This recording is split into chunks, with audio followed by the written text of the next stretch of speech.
봅시다. 그래서 이제 6번째 챕터고요. 우리 이제 경제 파트부터 좀 시작을 할 겁니다. 그래서 전에도 얘기했던 것처럼 얘 같은 경우에는 당연히 오답률도 높고요. 그 다음에 너네가 앞으로 이제 모의고사나 아니면은 수능에서 볼 가능성은 매우 낮다라는 거. 특히 이번 정권 하에서는요. 근데 여기 나와 있는 이제 배경 지식이란 말이 나와 있어. 근데 이제 여기서 말하는 배경 지식이요. 막 엄청난 수준의 무슨 뭐 수능 경제 수준의 이런 것들 얘기하는 게 아니라 딱 그냥 요 수준만 기억하시면 돼요. 통합사회. 통합사회 때 배웠나? 너네 경제 그때 했었니? 기억이 안 나네? 우리가 왔나요? 어? 우리가 왔나요? 보이지? 보이지? 아, 애덤 스미스. 그거 했던 거. 뭐 자유주의 막 이런 얘기. 딱 요 정도 통합사회에서 이제 5단원에 해당되거든. 여기가 이제 통합사회 5단원이에요. 이 5단원에서 나오는 경제 개념들이 여러분들이 좀 많이 쓰이게 될 겁니다. 이해되셨죠? 그래서 너무 막 그렇게 큰 부담은 안 가지셔도 되는데 다만 그냥 알고 있어야 되는 것들 위주로 좀 설명을 해드릴 거야. 그래서 이제 7번째입니다. 경제 관련 제재는요, 배경 지식을 전제로 하고요. 그래서 이기적 개인, 그 다음에 불안함을 견디지 못한다, 그 다음에 이윤의 극대화 이런 것들. 그래서 한 번만 좀 리마인드하고 넘어갈게. 첫 번째 같은 경우에는 우린 반드시 이기적 개인을 상정한다라고 얘기했어.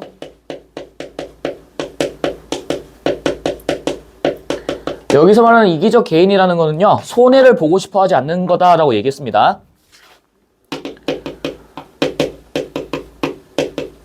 손해를 보고 싶어 하지 않는다라는 점. 단 한 푼이라도 나한테 경제적으로 뭔가 데미지를 주거나 손해를 입히면은 무조건이야. 절대 그런 거래는 성립하지 않습니다. 이해되셨죠? 그래서 내가 택시비를 10,000원을 줬는데 뭐 8,400원이 찍혔어. 그럼 무조건 한 1,600원을 받아야 돼. 이해됐니? 거스름돈 됐습니다. 이런 것들은 없다. 이해되셨죠? 그 다음에 두 번째가요. 요 두 번째가 조금 많이 중요한데 경제는요. 불안함을 견디지 못해요.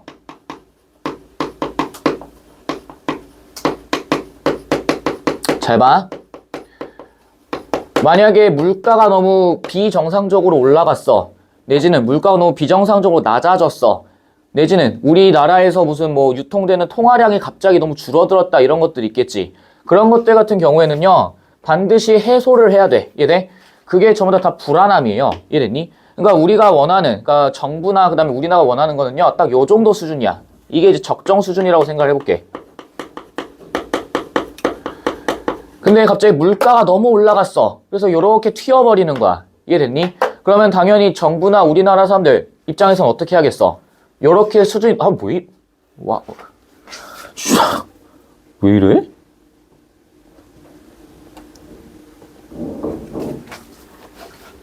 봐봐. 아무튼 요런 식으로 너무 지나치게 높아졌어. 그러면은 요 값을 어떻게 해야 되니? 떨어뜨려야겠지, 요 밑에까지. 맞니? 우리가 이제 그걸 얘기를 하시는 거고요. 그 다음에 또 반대로 여기 밑으로 적정 수준보다 더 낮게 뭔가 형성이 되었다라고 해볼게. 그럼 얘 같은 경우에도 너무 낮아졌잖아. 그래서 어떻게 해야 돼? 위로 올려줘야겠지. 맞니? 그래서 이렇게 낮추고 올리고 하는 것들. 그럼 이런 것들은 개인이 할 수 있을까? 개인이 못하겠지. 누가 해야 돼요? 정부의 개입이 필요하겠지. 그래서 우리가 이제 뒷지문에서 다루는 것도 뭐 환율이 됐든 이런 것들 전부 다. 그래서 보통 환율 같은 경우에는 여기 이기적 개인을 상정한다라는 거 이거에 좀 초점을 맞추는 거고 뒤에 이제 너네 뭐 평균 비용, 한계 비용 이런 거 나왔었죠. 거기에서는 주로 누가 개입한다 나와 있어? 정부가 개입한다 이런 것들 나와 있지. 맞니? 그래서 이런 것들을 합치면은요. 얘들 전부 다 합치면은 모든 어떤 경제 주체들은요. 반드시 이윤의 극대화를 목표로 할 수밖에 없어. 이해되셨죠? 그러니까 뭐 환율이 됐든 뭐가 됐든 이런 것들 있잖아. 그런 것들 모두 다 전부 다 이 이윤 극대화를 목표로 하는 거야. 이해됐니? 잘 봐. 그 불안함을 견디지 못한다라는 거는 내가 전에도 얘기했지만은 우리 이번에 계엄령 터지고 난 다음에 환율이 갑자기 어떻게 됐어? 확 올라갔지? 맞니? 그렇게 오른 이유가 뭐겠어? 다른 사람들, 외국에 있는 사람들이 봤을 때 우리나라의 어떤 경제 상황을 보아하니 계엄령이 터졌다는 얘기는 안에 있는 우리나라 안에 정치 상황이 어떻다라는 얘기야. 혼란스럽다 이런 얘기일 거고 그럼 내가 원하는 돈을 제때 받지 못할 거니까 교환 비율을 일부러 높이는 거겠지. 이해됐니? 그런 것들을 좀 이해를 하시면 될 거예요.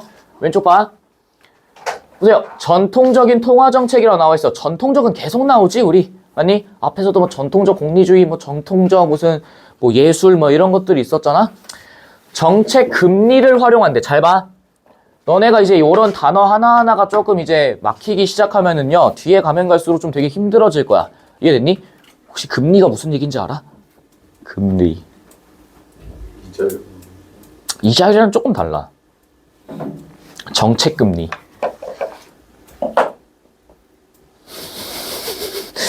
야, 이게 쉽게 좀 얘기하면은 너희들이 이제 가지고 있는 돈의 어떤 가치를 결정짓는 요인이다라고 생각하시면 돼요. 이해됐니? 그래서 금리 인상 뭐 이런 얘기 들어보신 적 있지? 맞니? 그럼 보통 미국 중앙은행에서 하잖아. 맞아? 금리가 인상됨에 따라서 어떤 문제점이 생겨. 내가 가지고 있는 돈의 가치가 떨어지니까 대출이나 이런 거 받을 때도 상당히 좀 고역을 먹겠지. 맞아?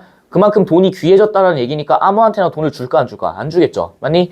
그래서 이제 요새 그런 것들 있잖아. 막 뭐 주택담보대출 뭐 이런 것들, 그런 것도 전부 다 집 살려고 내는 건데 금리가 높아지니까 사람들이 대출을 쉽게 받을 수가 있어 없어? 없어요. 이해되셨어?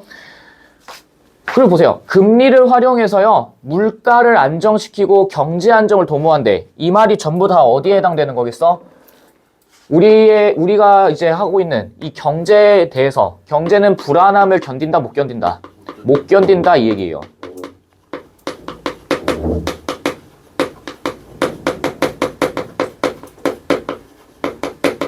요게 핵심입니다. 이해되셨죠?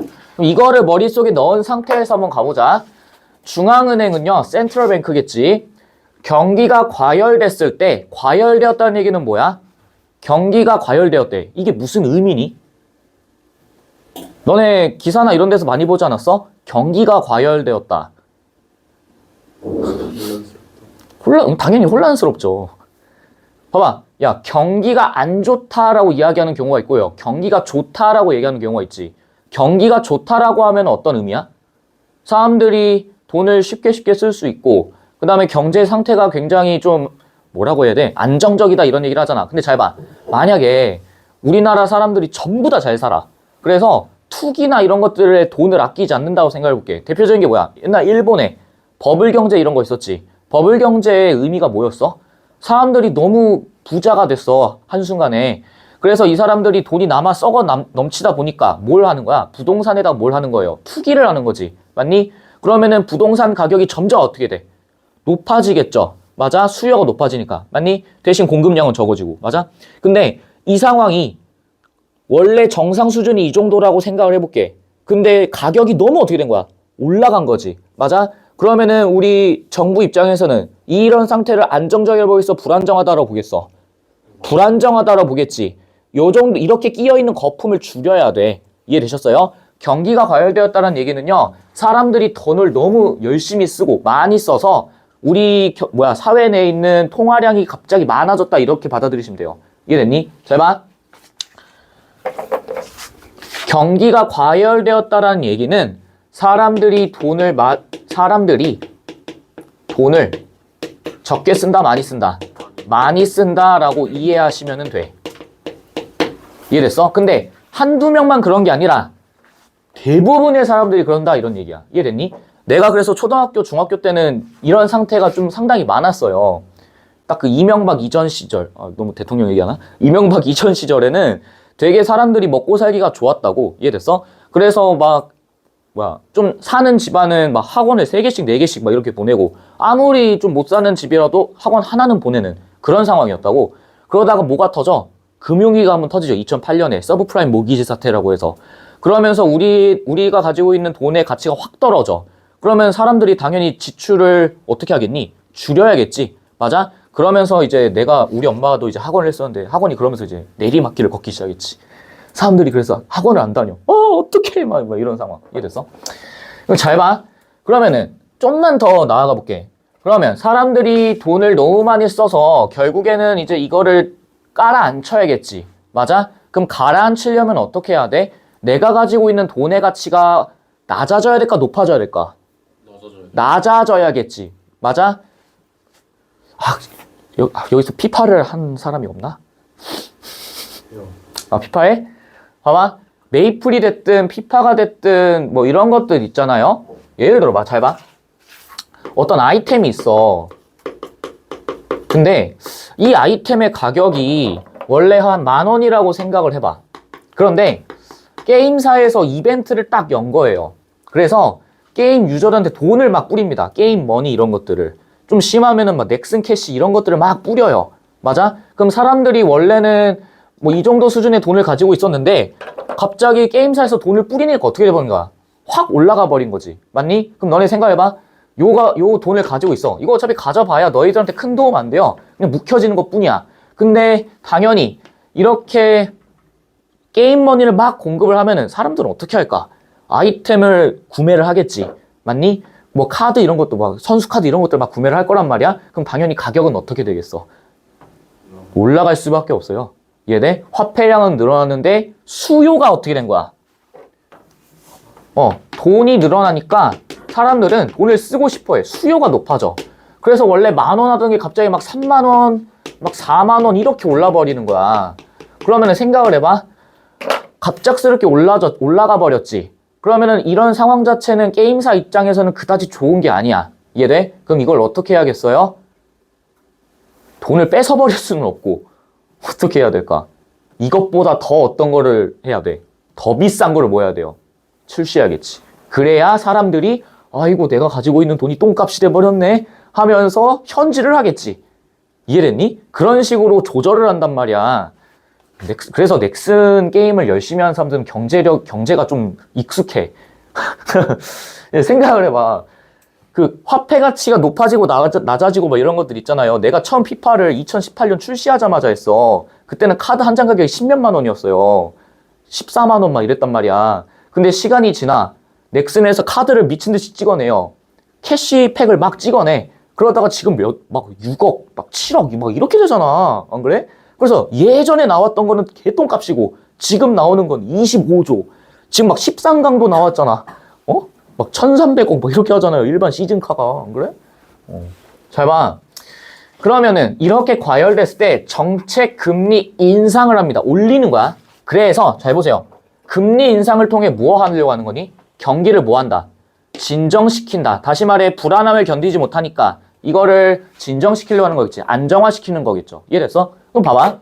그럼 너네가 물음표 하나 떠야 돼. 그럼 도대체 정책 금리를 인상하는 거랑 경기를 진정시키는 거랑 무슨 연관성이 있는 건데? 이 생각을 하셔야지. 이해됐니? 지금 너네가 이걸 봤을 때 정책 금리가 인상되면 당연히 경기가 진정되지 하고서 넘어가기가 쉽지 않단 말이야. 이해됐어? 야 나도 이거 딱 보면은 그런 것 같긴 한데 정확히 왠지는 모르는 이런 상황이란 말이야. 이해됐어? 정책 금리 인상으로 시장 금리가 높아지면요. 가계 및 기업에 대한 대출이 감소해서 신용 공급이 축소된대. 잘 봐.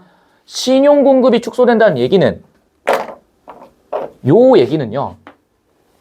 이게 무슨 얘기일까? 사람들한테 돈을 어떻게 해주는 거야? 빌려주는 규모가 어떻게 된다는 거니? 축소된다 이런 얘기지. 이해됐어? 잘 봐. 오른쪽 와볼게. 보세요. 내가 원래는 500만 원을 빌리려고 해. 500만 원을 빌리려고 해. 연 이자율이 뭐 7%다라고 해볼게요. 이해됐어? 근데 금리를 올렸어. 금리를 올렸어. 이 말은 나의 화폐 가치를 어떻게 해버린다? 떨어뜨린다라고 내가 얘기했지. 맞니? 금리가 인상된다라는 얘기는요. 화폐 가치가 떨어진다 이 얘기야. 그럼 잘 봐. 돈을 빌려주고 이자율을 받는다라는 얘기는 무슨 얘기니? 내가 500만 원을 그냥 생짜로 빌려주긴 좀 그래. 그래서 그냥 500만 원 딱 빌려주면은 받는 사람 입장에서는 부담이 없죠. 맞니? 500만 원 받았다 개꿀 이럴 거란 말이야. 근데 500만 원을 빌려줬다는 얘기는 은행이 가지고 있는 돈을 일부 떼어서 어떻게 했다는 거야. 빌려줬다 이 얘기지. 맞니? 쉬운 예로 들어볼게. 이렇게 둘이가 있어요. 너가 만약에 얘한테 1,000만 원을 빌려달라 해. 1,000만 원 좀 그런가? 10,000원을 빌려달라 해. 야, 나 10,000원 좀 빌려줘 있어. 근데 지우가 신용이 그렇게 좋지 않아. 돈을 빌려줄 때마다 먹튀를 일삼고 1년 후에 아니 뭐 한 달 정도 뒤에 야, 돈 언제 갚을 거야? 기다려. 재촉하지 마 임마 막 이랬어. 만약에 그럼 얘 입장에서는 이럴 거 아니니? 맞아? 그러면은 반드시 돈을 빌려준 사람한테 안정장치를 걸어줘야 돼. 이해돼? 그 안전장치를 거는 이유는 은행 역시도 단 한 푼도 뭐 하기 싫은 거야. 손해를 보고 싶지 않은 거지. 이해돼? 잘 봐. 야, 너가 전 재산이 100만 원 있어. 근데 얘한테 10,000원 빌려달래. 그럼 너는 전체 너가 가지고 있는 재산의 몇 퍼센트를 빌려준 거야? 1%를 빌려준 거예요. 엄청난 거 아니야? 이해돼? 1%를 빌려줬으면 당연히 그에 상응하는 무엇인가가 있어야겠지. 그 상응하는 무엇인가가 뭐야? 이자율인 거야. 이해돼? 그리고 이 이자율은 당연히 누구의 등급에 기반하겠어? 신용 등급에 기반해요. 신용 등급. 잘 봐. 내가 지금 다울이한테 돈을 빌릴 일도 없지만은 야, 나 10,000원만 빌려줘라 했어. 그럼 다울 입장에서는 일단 내가 만약에 얘 돈을 먹튀해. 그러면 이제 원장쌤, 부원장쌤한테 올라가겠지? 그러면서 쌤, 다울이 돈 안 갚았어요. 이러겠지. 그럼 나는 이제 사회적 평판이 꼬라박겠죠? 안 그래? 그러면은 상대적으로 나는 돈을 훨씬 더 쉽게 빌릴 수 있어? 어렵게 빌릴 수 있어? 정확히 말하면 너가 나한테 돈을 그냥 어떻게 하겠니? 안 갚으면은 내 사회적 평판이 꼬라박는다니까? 그럼 너 입장에서는 분명히 내 돈은 너가 뭐 할 수 있어? 받아낼 수 있겠지. 그럼 훨씬 더 너는 내 입장에서는 너한테 돈을 좀 더 쉽게 빌리겠지. 이해돼? 근데 잘 봐. 약간 왜 실제로 그렇다는 건 아니야. 맨날 먹튀를 일삼고 돈 달라고 하면 안 줘. 배째라는 식으로 나와. 그러면 얘 신용 등급은 높은 거야, 낮은 거야? 낮은 거죠? 그러면은 돈을 한번 빌려줘도 10,000원을 빌려줘도 내가 언제 받을지 몰라. 그럼 당연히 얘한테도 리스크를 부여해야겠지. 그럼 그 리스크는 신용 등급이 낮으면 낮을수록 그 리스크는 어떻게 해야 돼야겠어? 점점 더 어떻게 해야 돼? 세게 줘야겠지. 그게 이자율인 거야. 이해되셨어요? 이해됐어? 그럼 잘 봐. 그럼 이런 식으로 금리를 인상시켜서 화폐 가치를 떨어뜨렸어요. 그래서 이제는 내가 500만 원을 이자율 7%에 빌릴 수 있었는데 이제는 안 되는 거야. 몇 퍼센트? 10% 이렇게 해버려요. 그러면 잘 봐. 10%로 갑자기 이자율이 올라버렸어. 그러면은 돈을 빌리는 일반 소시민의 입장에서는 아니 500만 원에 7%가 아니라 이제 10%야? 그럼 100분의 10 하면 얼마니? 50만 원이야, 50만 원. 이해돼? 한 달에 50만 원씩 내야 돼. 확 그냥 크게 시계 데미지가 오는 거겠지. 이해됐니? 그럼 사람들은 돈을 빌리려고 해서 안 빌리려고 하겠어? 안 빌리려 하겠죠. 이해됐어? 그래서 금리가 높아지면 나의 어떤 화폐 가치가 떨어지니까 대출을 받지도 않을 거고 빌려주려고 하지도 않을 거고 그래서 결국엔 신용공급이 어떻게 된다는 거야? 축소된다 이 얘기입니다. 이해됐니? 그래서 봐봐. 신용공급의 축소는요. 경제 내 수요를 줄여서 물가를 안정시키고 경기를 진정시켜. 이게 왜 그럴까? 잘 봐. 신용공급이 줄었다는 얘기는 내가 돈을 빌릴 수 있는 규모가 그만큼 어떻게 됐다는 얘기니? 줄어들었다 이 얘기지. 맞아? 그러면은 내가 원래 1억짜리 아파트를 사고 싶어요. 그래서 내가 5천만 원을 빌리려고 했어. 그런데 갑자기 이제 5천만 원이 대출이 안 되는 거야. 이제 최대 3천만 원밖에 대출이 안 돼요. 그럼 나는 1억짜리 살 수 있어? 없어? 없죠? 그러면은 사람들이 원래 쓰려고 했던 돈보다도 훨씬 더 적게 써야겠지. 맞니? 그래서 어떻게 되는 거야? 수요가 줄어든다. 다시 말해 사람들이 돈을 내고자 하는 욕구를 줄여버리는 거야. 그럼 그만큼 돈도 안 나가겠지. 그래서 물가가 어떻게 되는 거야? 안정된다는 얘기는 원래 과열되었다가 어떻게 된다는 거야? 떨어진다 이 얘기겠지. 이해됐어? 원래 과열되었다는 얘기는 너무너무 높아졌는데 이제 이거를 뭐 한다? 떨어뜨린다 이런 얘기지. 이해됐었어요? 이해됐어? 그래서 경기를 진정시킨다 이런 얘기입니다. 이해됐니? 근데 사실 이런 얘기 자체가 어디에 좀 많이 나오냐면요. 너네 신문기사나 아니면은 그 뉴스 이런 데 보면 정말 많이 나와. 정말 많이 나와요. 그 얼마 전이 아니라 옛날에 그 지구오락실? 지구오락실에서 이제 그 나영석 PD가 퀴즈를 냈어. 왜 시장금리가 높아지면은 사람들의 투기 그게 줄어들까? 이렇게 문제를 냈단 말이야. 딱 이거에 근거해서 얘기를 했어요. 이해됐니? 잘 봐. 내가 만약에 돈을 빌리려고 했어. 근데 대출이 안 나온다는 거야. 그러면은 대출이 안 나오네? 돈을 구해야겠네? 그럼 어떻게 해야 돼? 내가 가지고 있는 것의 일부를 뭐 해야겠어요? 팔아야겠지. 맞아? 내가 가지고 있는 아파트나 땅이나 이런 것들을 팔아야 돼. 그래야 돈이 나온다고. 근데 잘 봐. 대출 안 나와. 나뿐만 아니라 모든 사람들이 대출이 나와 안 나와? 안 나오지. 맞니? 그러면은 너도 나도 내가 가지고 있는 것들 다 어떻게 하겠어? 팔아버리려고 하겠지. 그러면은 사람들이 다 아파트나 이런 것들 팔아버리니까 가격은 어떻게 될까? 당연히 내려갈 수밖에 없겠지. 이해돼? 이해돼? 그럼 잘 봐. 이거 봐. 반면 경기가 침체되었을 때는 반대의 과정을 거쳐서 경기를 부양시킨대. 무슨 얘기일까? 경기가 어떻게 됐을 때? 침체되었을 때 이렇게 바꿔놓으면 되겠지. 경기가 침체되었을 때는 정책 금리를 어떻게 하겠어? 인하시켜서 화폐 가치를 어떻게 한다는 거야? 높인다. 그걸 통해 경기를 다시 부흥시키려고 하겠지. 정책 금리 인하로 시장 금리가 어떻게 되면? 낮아지면 가계 및 기업에 대한 대출이 어떻게 될까? 증가해서 신용 공급이 어떻게 되고? 증가할 거고 사람들이 가지고 있는 돈의 지갑의 두께가 두툼해지니까 사람들이 이제부터는 돈을 적극적으로 쓰기 시작하겠지. 이해됐니? 그래서 잘 봐. 사람들이 저금을 많이 하는 이유는요. 자기네들이 돈이 많아서가 아니라 나의 돈이 가치를 잃을까 봐 두려워서 넣는 거예요. 이해돼?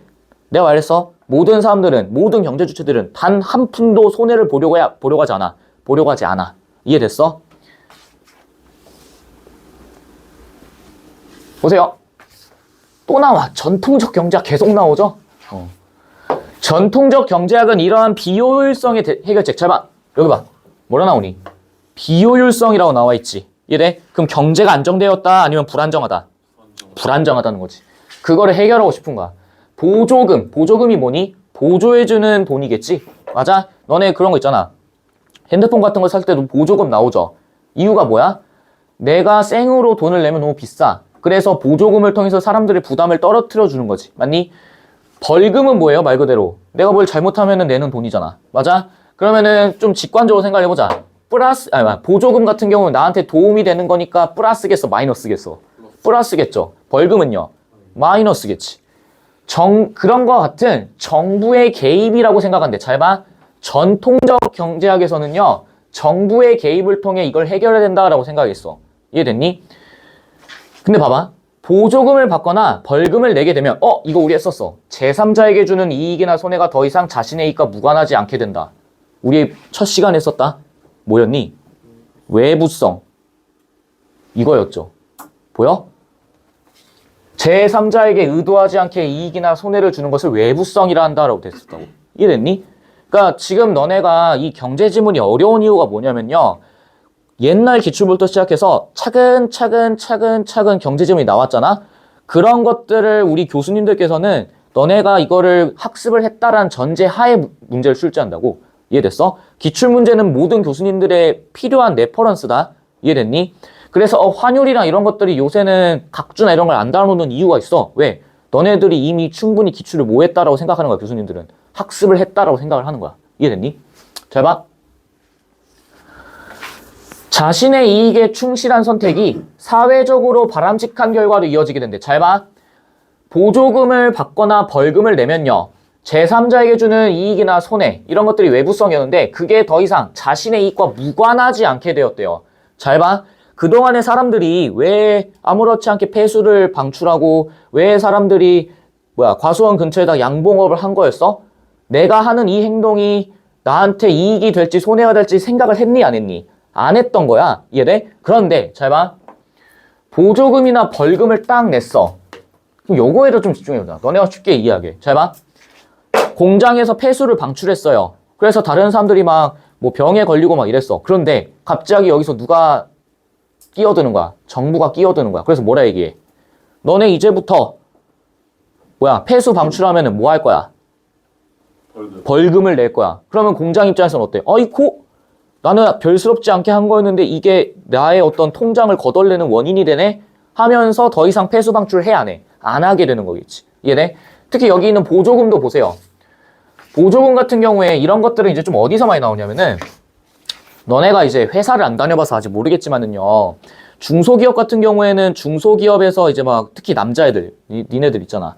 너네들을 만약에 산업기능요원으로 고용을 하잖아요. 그럼 보조금이 나옵니다. 왜 그러겠어? 중소기업에서는 사람을 뽑기가 쉬워 어려워? 어렵죠. 맞니? 그런데 너네들을 갓 이제 20대가 된 딱 그런 이제 싱싱한 애들을 이제 딱 채용을 해버린단 말이야. 그러면은 중소기업 입장에서는 아, 우리 영세하고 가난하고 힘들어요. 근데 뭐 내가 이걸 한다 그래가지고 뭐 어떤 거를 줄 거야? 라고 물어보는 거야, 정부한테. 그럼 정부는 어떤 대답을 내놓겠어? 알았어. 고용해. 대신 우리가 너네 월급에 뭐 30% 내지는 40% 이상 지원해 줄게. 이렇게 나오는 거지. 그러면은 뭐야, 회사 입장에서는 나의 이득도 챙기면서 동시에 돈도 받으니까 너 좋고 나 좋고 이거 아니겠니? 맞아? 그러면서 선순환이 이루어지는 거야. 그 봐봐. 자신의 이익에 충실한 선택. 이게 뭐니?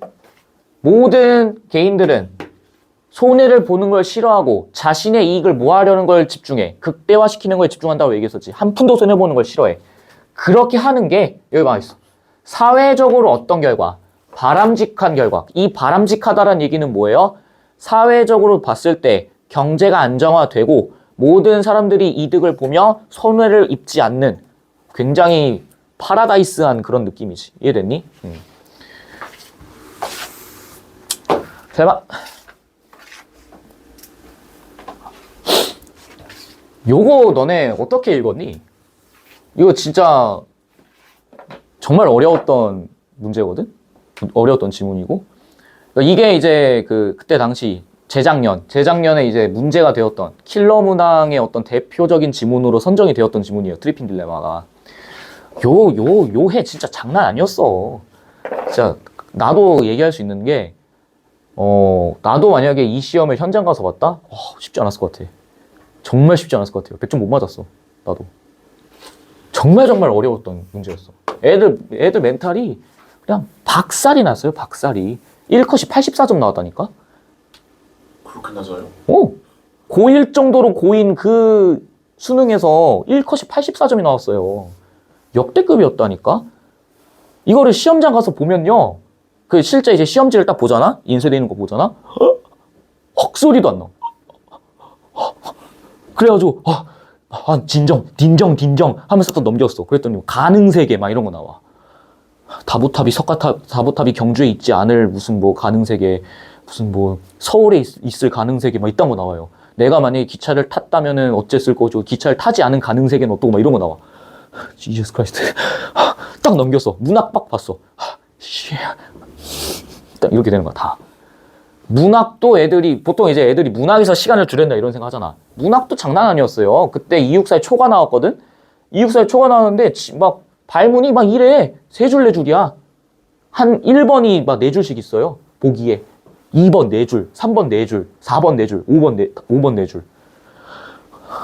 쉽지 않은데? 소설. 쉽지 않은데? 다 쉽지 않아. 다 쉽지 않아서 다 넘겨. 풀 게 없어. 근데 시계 보니까 40분이 지나 있어. 조졌네? 이렇게 되는 겁니다. 이해되셨어요? 근데 잘 봐. 너네가 이 지문 읽으면서 머릿속이 굉장히 복잡했을 거라고 난 생각하거든? 이게 한 큐에 원터치로 빡 이해됐다? 지금 1등급이죠.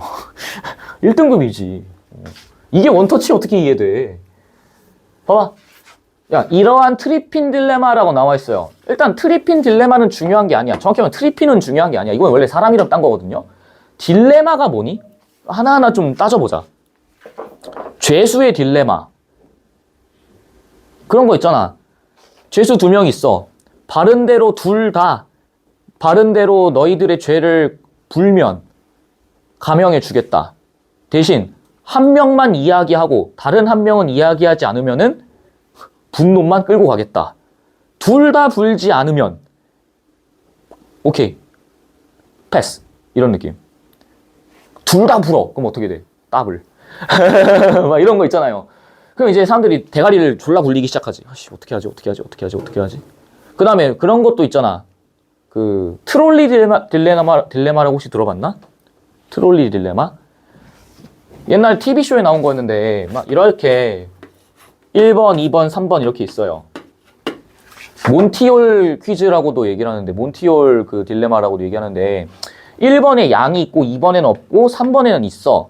그런데 뒤에 있는 거 1번을 만약에 골랐을 때 만약에 실제로 양이 있으면 난 그 양을 받을 수 있어. 그래서 진행자가 물어보는 거야. 내가 1번 골랐어. 2번으로 바꾸시겠습니까? 이렇게 물어보는 거야. 뭐지? 블러핑인가? 어떡하지? 하다가 바꿨어. 2번 딱 열었어. 아무것도 없어. 지저스 크라이스트 이렇게 되는 거잖아. 이해돼? 그러면서 과연 이거를 선택지를 옮기는 게 맞냐 틀리냐로 이제 수학과에서 이제 엄청난 이제 막 이렇게 했었죠. DP에도 이제 한번 나왔었고요. 트롤리 딜레마라고 이제 해가지고 몬티올 쇼라고 해서 이제 DP에서도 그게 제목이었는데 아무튼 딜레마라고 하는 거는요. 내가 어떤 선택을 했을 때 100% 나한테 도움이 됐을 때를 이야기하는 게 아니야. 내가 어떤 선택을 했는데 그로 인해서 내가 예상하지 못한 어떤 부정적인 영향이 나한테 미칠 수도 있다고. 혹은 내가 A라는 선택을 했을 때 이거를 만약에 선택을 바꿔서 B라는 선택을 했어.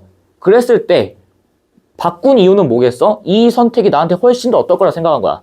합리적이고 이득이 될 거라고 생각을 한 거지. 근데 바꿨어. 바꿨는데 오히려 나한테 역효과를 줘서 내가 가져야 할 이익보다 훨씬 더 줄어들어 버리는 이런 경우도 발생하겠지.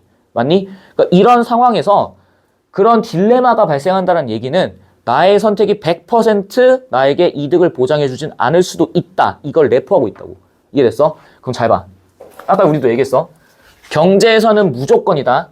경제에서는 무조건 자신의 이익을 극대화해야 되고요. 사회의 안정성, 경제는 안정성을 추구한다고 얘기했어.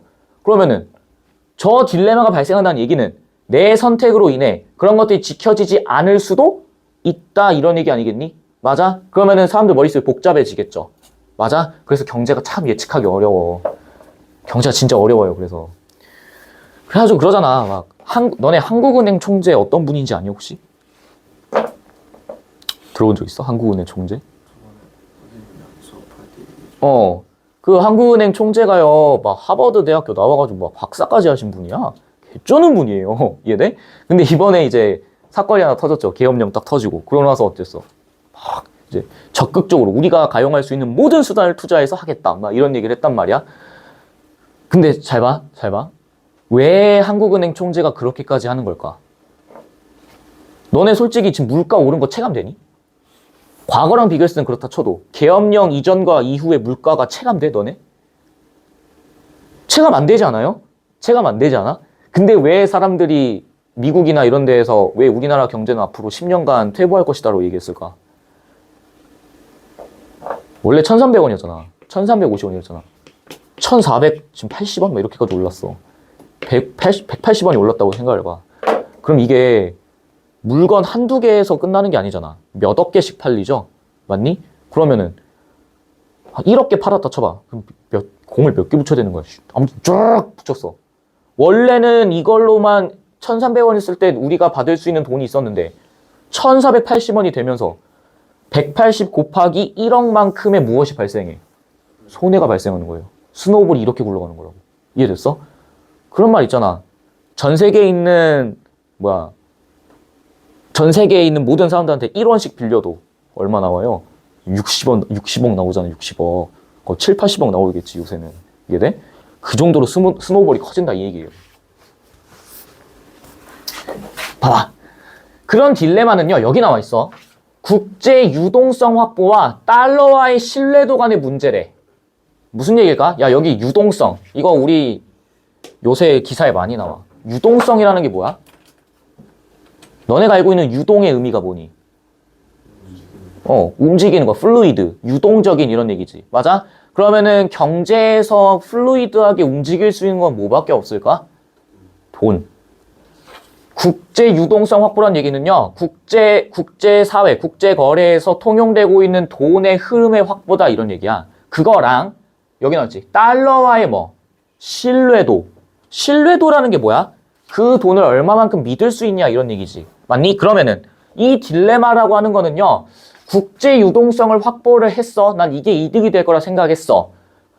여기에 한 수를 딱 던진 거야. 딱 돌을 딱 놨어. 그랬더니 무슨 문제가 발생할 수 있는 걸까? 신뢰도가 어떻게 되는 걸까?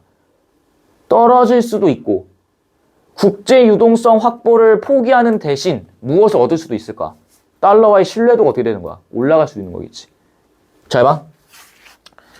너희들이 만약에 어떤 물건을 인증을 받으려고 해요. 그래서 예를 들어서 미국의 FDA 인증을 받는다고 생각을 해봐. 근데 만약에 지우가 만든 약품이 있어요. 이걸 FDA에 가서 오케이 인정 딱 찍어줬어. 근데 여기 반에 있는 사람들 중에 얘만 그걸 받은 거야. 이해됐니? FDA 인증을. 근데 너무 이게 깐깐하게 하다 보니까 사람들이 약품을 출시하고 싶어도 출시를 못해. FDA 인증이 없으면 안 팔린다라는 판단이 든 거야. 그래서 사람들이 개발을 해도 그거 인증 때문에 시간이 너무 오래 걸려버리는 거지. 그래서 FDA에서 인증 기준을 많이 낮췄다고 생각해볼게. 그래서 애지간하면 이제 다 받아주는 거야. 다오리한테도 주고, 민준이한테도 주고, 한별한테 주고, 다 줘버리는 거야. 인증서가 갑자기 막 미친듯이 찍히기 시작해요. 그래서 네이버에 딱 들어가 봤더니 100개 중에 99개가 다 FDA 인증을 받았대. 그러면 사람들 입장에서 무슨 생각이 들겠어? 아니 이거 말이 되는 건가? 이거 사짜 아니야? 이런 생각 들겠지. FDA 인증을 다 찍어주는 바람에 FDA 인증에 대한 신뢰도가 어떻게 된 거예요? 떨어진 거지. 얘도 마찬가지인 거야.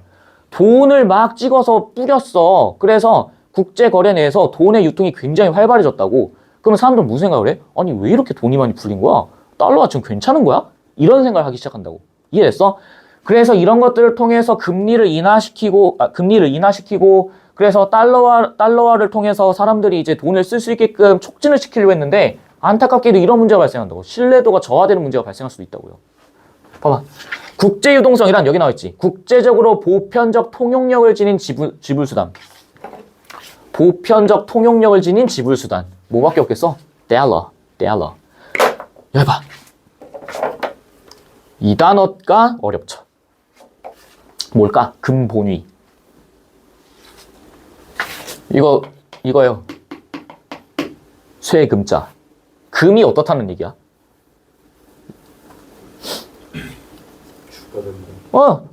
기본이 되는 금을 기준으로 결정하는 거야. 이해됐어? 금이 기준인 체제에서는요, 여기 나와있지. 금이 국제유동성의 역할을 했으며 각 국가의 통화 가치는 정해진 양의 금의 가치에 뭐 됐대? 고정됐대. 그러니까 내가 가지고 있는 금이 1kg가 됐든 몇 킬로가 됐든 기준 또 그게 있겠죠. 무게가 있겠지. 그거에 맞춰서 내 돈의 가치도 어떻게 되는 거야? 결정되는 거야. 이해됐어? 그래서 달러가 어쩌고 뭐 우리나라 돈이 어떻고 엔화가 어떻고 다 떠나서 뭐만 사면 장땡이야. 금만 사면 장땡인 거예요. 그래서 금은 계속 올라가. 고고하게 올라요. 1kg 사려면 몇 천만 원씩 깨져 진짜로. 1kg가 뭐야? 몇백 그램 살려고 해도 몇 천씩 깨져요 진짜. 그래서 금반지가 좋은 거야. 금반지가. 너희 그거 못 봤냐? 그 뭐였지? 강원도 어디에 그 박쥐상 황금박쥐상이라고 해가지고 동굴에다가 이제 그거 해놨단 말이야. 근데 그게 한 십몇 년 전에는 무슨 금 따위로 저 동상을 만들어가지고 금상을 만들어가지고 돈 많아 했는데 지금 와서 이제 재평가되고 있죠. 투자의 신. 몇 수 앞을 내보신 겁니까? 투자의 신. 그거 환산하니까 거의 4배가 뛰었던데 거의? 금값이? 대단해요 진짜. 이제 거기서는 이제 만약에 진짜 돈 없으면 그거 팔면 돼. 그거 팔면 돼요 진짜. 몇백억 나올걸? 봐봐. 이에 따라 국가 간 통화의 교환 비율. 자 봐. 우리 이거 뒤에도 나오죠. 뒤에 문제에서 나왔지 이거. 환율하고서 너네 이거 각 주줬던 거 기억나니? 맞아? 여기서는 아예 그냥 던져놨죠. 뭐라 나오니? 국가 간 통화의 뭐? 교환 비율인 환율이라고 나와있지. 이해돼? 그럼 한 번만 머리 좀 써보자. 우리 어차피 뒤에서 한 번 더 할 건데 봐봐. 1달러가 있어요. 이걸 우리나라 돈이 얼마로 바꾸려고 할 거냐면은 1000원으로 바꾼다라고 생각을 해볼게. 이게 교환 비율이지. 맞니? 1달러를 주면 얼마를 줘야 되는 거야? 1000원을 줘야 되는 거지. 맞니? 근데 잘 봐. 똑같이 1달러가 있어요. 그런데 이 교환 비율이 2000원이 됐다라고 생각을 해볼게. 맞아? 그럼 교환 비율이 어떻게 된 것 같아? 원래는 1대1의 비율이었다고 생각해봐. 그럼 이제 뭐가 된 거예요? 1대2의 비율이 돼버린 거지. 맞니? 그러면은 원래는 1달러 주면 1000원만 받을 수 있었어. 1000원 받을 수 있었어. 그럼 2달러 주면 2000원 받고 3달러 주면 3000원 받고 이런 식으로 갔단 말이야. 근데 이제 어떻게 돼버리는 거야? 1달러에 얼마가 됐어? 2000원이 돼버렸죠? 맞니? 그럼 잘 봐. 2달러에 2000원 3달러에 3000원 이런 식으로 왔었어 원래는. 그러다가 갑자기 이제는 어떻게 되는 거야? 2달러에 얼마? 4000원. 그 다음에 3달러에 6000원 이렇게 돼버리는 거지. 이해됐니? 그러면은 결론적으로는 얘를 만약에 받고 싶어. 2달러에 4000원이야. 그럼 옛날 기준은 얼마라는 거야? 4달러에 얼마? 4달러에 4000원이었던 시절이랑 어떻다는 거예요? 서로 같아버리는 거겠지. 이해됐니? 이렇게 차이가 나버리는 거야. 이해됐어? 그래서 교환 비율이 1대2로 떨어졌다라고 이야기를 하는 거겠지. 그만큼 우리나라 화폐 가치는 어떻게 됐다? 떨어졌다라고 얘기를 하는 거겠죠. 이해됐어? 1970년대 초에 미국은 경상수지 적자가 누적되기 시작하고요. 달러화가 과잉 공급돼. 너네 이거 뒤에서도 나오죠? 경상수지라고 해가지고 기출에 나오지. 수출액이 수입액보다 많으면 흑자, 수출액보다 수입액이 적으면 뭐라 부르고? 적자라고 얘기했다고. 이제 그냥 아예 질러버리는 거야. 이해됐니? 질러버린다고. 그래서 내가 이 짐을 넣어놓은 거예요. 설명이 다 돼 있어서. 이해하기도 쉽고. 질러버리는 거야. 경상수지 적자가 누적됐대. 그럼 바꿔 얘기해봐. 그만큼 수출액보다는 뭐가 늘어났다는 거야? 수입액이 늘어났다 이런 얘기지. 내가 만든 물건은 안 팔리고 남이 만든 물건만 들여와야 돼. 그럼 내가 가지고 있는 돈이 그만큼 어떻게 된다는 거야? 유출이 많아진다 이런 얘기겠지? 맞니? 자, 봐. 달러화가 과잉 공급됐대요. 왜 달러화가 과잉 공급돼? 잘 봐. 야, 경상수지가 적자가 생겼다는 얘기는 수출보다는 뭐가 많아졌다? 수입이 많아졌다라고 얘기했잖아. 맞아? 그럼 수입이 많아졌다는 얘기는 내가 어떤 물건을 샀을 때 다른 나라한테 돈을 어떻게 해야 되는 거야? 줘야 되는 거겠지. 맞니? 잘 봐. 오른쪽 봐봐. 미국이 있어요. 한국이 있어. 야, 한국아, 자동차 몇 대만 보내줘라. 이렇게 얘기를 했어요. 그래서 미국이 한국한테 자동차를 원래는 100대씩 사던 거를 이제 400대씩 사는 거야. 이해돼? 그래서 봐봐. 한국의 자동차 가격이요.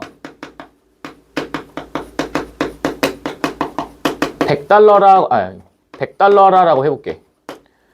근데 과거입니다. 과거에 100대씩 샀어요.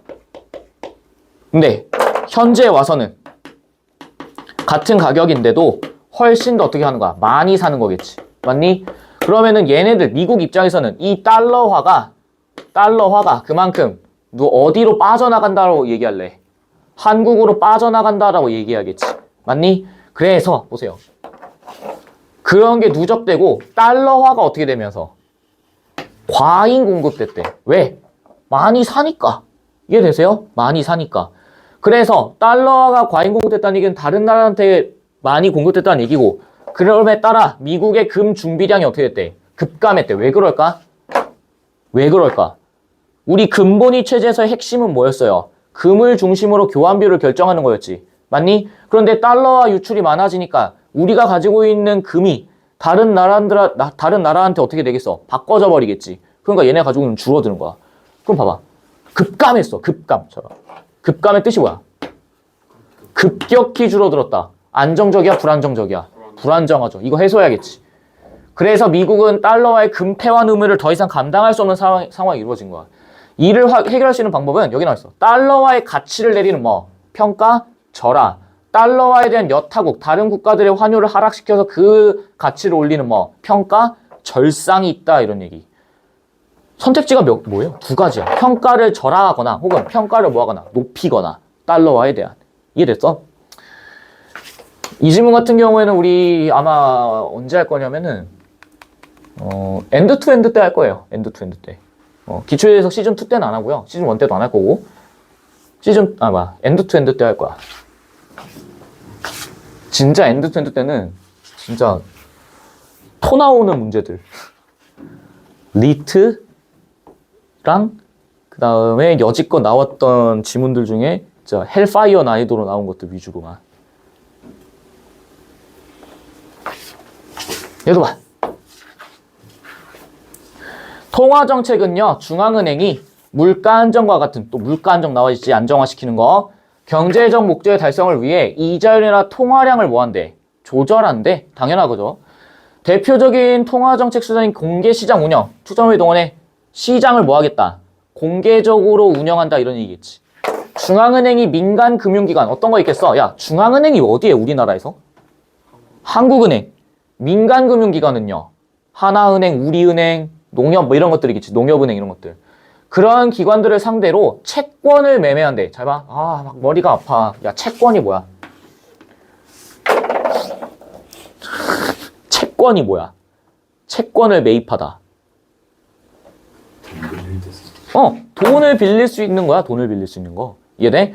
그래서 보통 기업이 채권을 매입한다라고 하면 뭐냐면요. 기업이 돈을 빌릴 수 있는 권리를 주는 겁니다. 대신 그냥 주는 게 아니지. 나중에 뭐 해야 돼? 갚아야겠죠? 이해됐어? 그 지문도 곧 나올 겁니다. 채권을 매매해 금융시장의 이자율을 정책적으로 결정한, 여기 나와있지. 기준금리 수준으로 뭐 하자? 진입시키자. 잘 봐. 금융시장의 이자율이에요. 근데 보세요. 지금 문제점이 뭐였어? 아까 전에 물가 안정과 같은 경제적 목적의 달성이라고 얘기했지. 그렇다는 얘기는 이 물가가 지금 현재 안정적이다, 불안정하다. 불안정하니까 안정화시키기 위해서 금융시장의 이자율을 어디로 끌고 가겠다는 거야? 여기 뭐? 기준금리. 이 기준금리가 어떤 상태겠어? 가장 안정적인 상태겠지.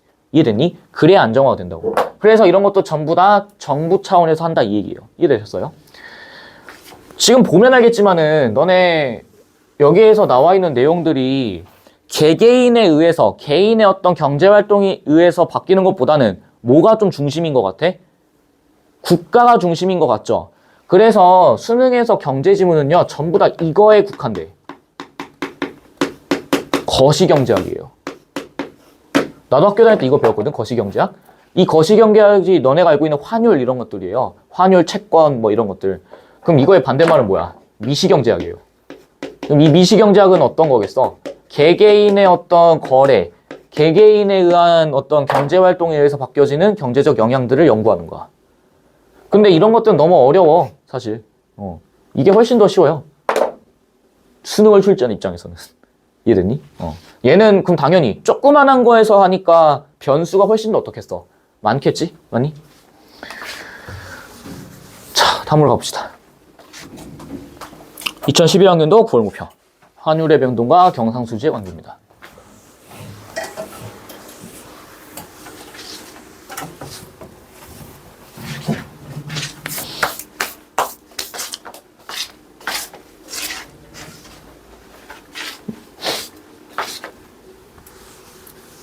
봐봐. 자, 일반적으로 환율의 상승은요. 밑에 있는 각주 봐봐. 외화 한 단위와 교환되는 원화의 양이라고 나와 있죠. 그것의 상승은 경상수지를 개선하는 것으로 알려져 있대. 뭐라 나와 있어? 경상수지 밑에 봐봐. 상품, 재화와 서비스라고 나와 있죠. 맞아? 이 서비스는 다른 말로 용역이라고도 얘기해. 용역. 이해됐니? 이 용역이라는 얘기가 이제 막 뭐지? 저 있잖아. 쇠파이프 들고 막 때려 부수는 그 용역 깡패를 얘기하는 게 아니라요. 제공하는 서비스는 전부 다 용역이야. 이해됐니? 그래서 재화와 서비스를 포함한 그 상품의 수출액에서 무엇을 뺀? 수입액을 뺀 결과 왜? 네? 왜 이렇게 어그로 끌어? 책상이 너무 흔들려가지고. 책상. 수출액이 수입액보다 클 때는 뭐라 부르고? 흑자. 작을 때는 뭐라 부르고? 적자. 잘 봐. 그럼 수출액이 많다라는 얘기는요. 보세요.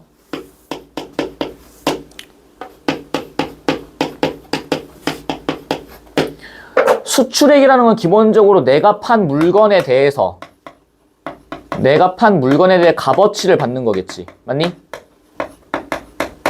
이해돼? 그럼 잘 봐. 수출했다는 얘기는 우리나라가 아닌 어느 나라에 팔았다는 얘기야. 다른 나라에 팔았다 이 얘기겠죠. 외국을 상대로. 외국에 팔았다 이 얘기겠지.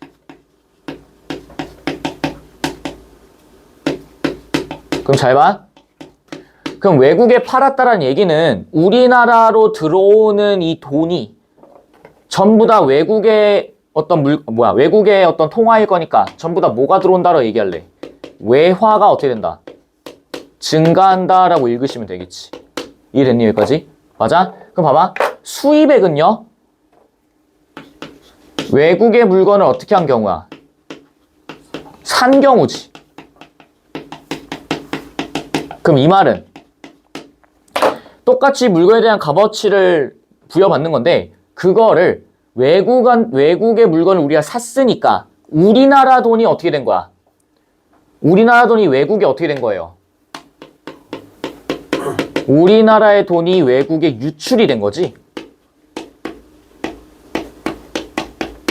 이해됐니?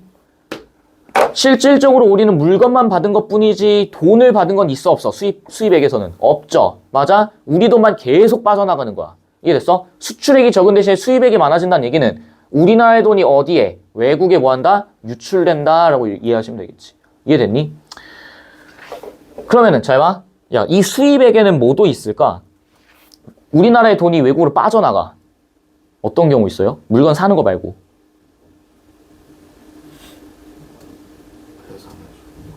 배상해 준 거야, 이거. 쉬운 거. 여행 가는 거. 외국 나가가지고 돈 쓰는 것도 다 뭐에 해당되겠어? 수입액에 들어가는 거지. 이해됐니? 우리나라 돈이 다 어디로 빠져나가는 거니까. 외국으로 빠져나가는 거니까. 이해됐어? 그럼 보세요. 그래서 수출액이 우리나라의 돈이 많아지면 흑자고요. 적어지면 적자야. 그럼 잘 봐. 다시 와볼게. 그러면 왜 환율의 상승이 경상수지를 개선하는 걸까? 이걸 이해해야 돼요. 요 첫 번째 문제를 첫 번째 문장을 이해해야 돼. 뒤에 거를 가기 전에.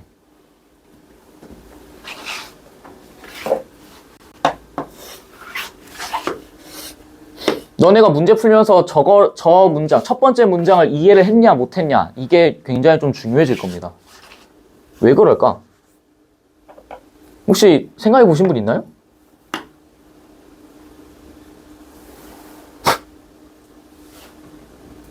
오케이 했노. 오케이 읽었노.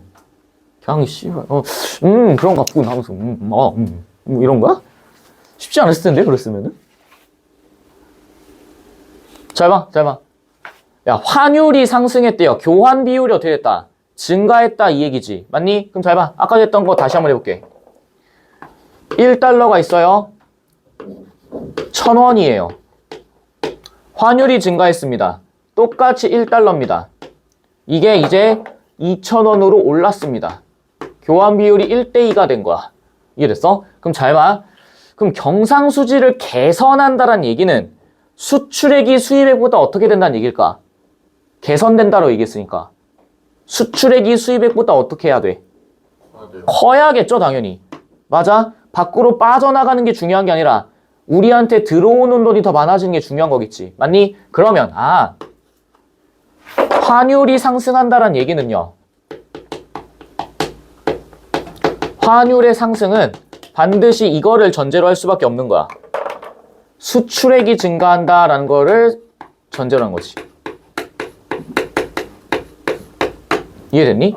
수출액이 증가한다고. 그럼 잘 봐. 왜 그러면 경상수지가 개선되는지 봐보자고. 예를 들어봐. 뒤에 문장 읽기 전에 그냥 예시를 한번 들어보세요. 만약에 외국에서요 5달러에 어떤 물건을 판다라고 해볼게.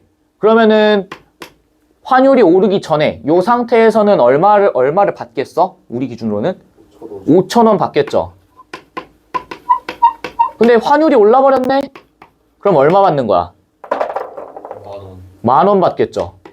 어머, 차이점이 느껴지니?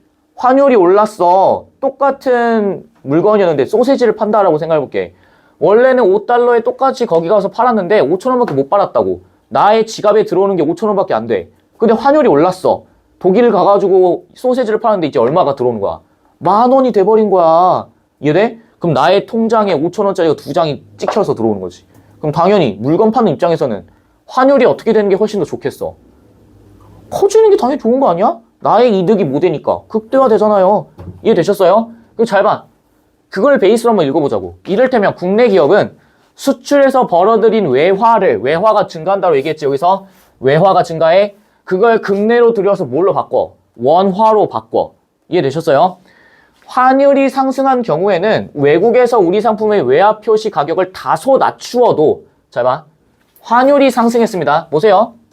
그럼 이제 잘 봐. 너네 입장에서는 봐봐. 여기 봐봐. 너네가 소세지 수입업자야. 수입업자입니다. 환율이 올랐어요. 5달러래. 그래서 5달러인데 좋아요. 환율 딱 봤어. 네이버 환율 딱 켜서 봤어. 그랬더니 아니 1달러에 얼마야? 2,000원이야.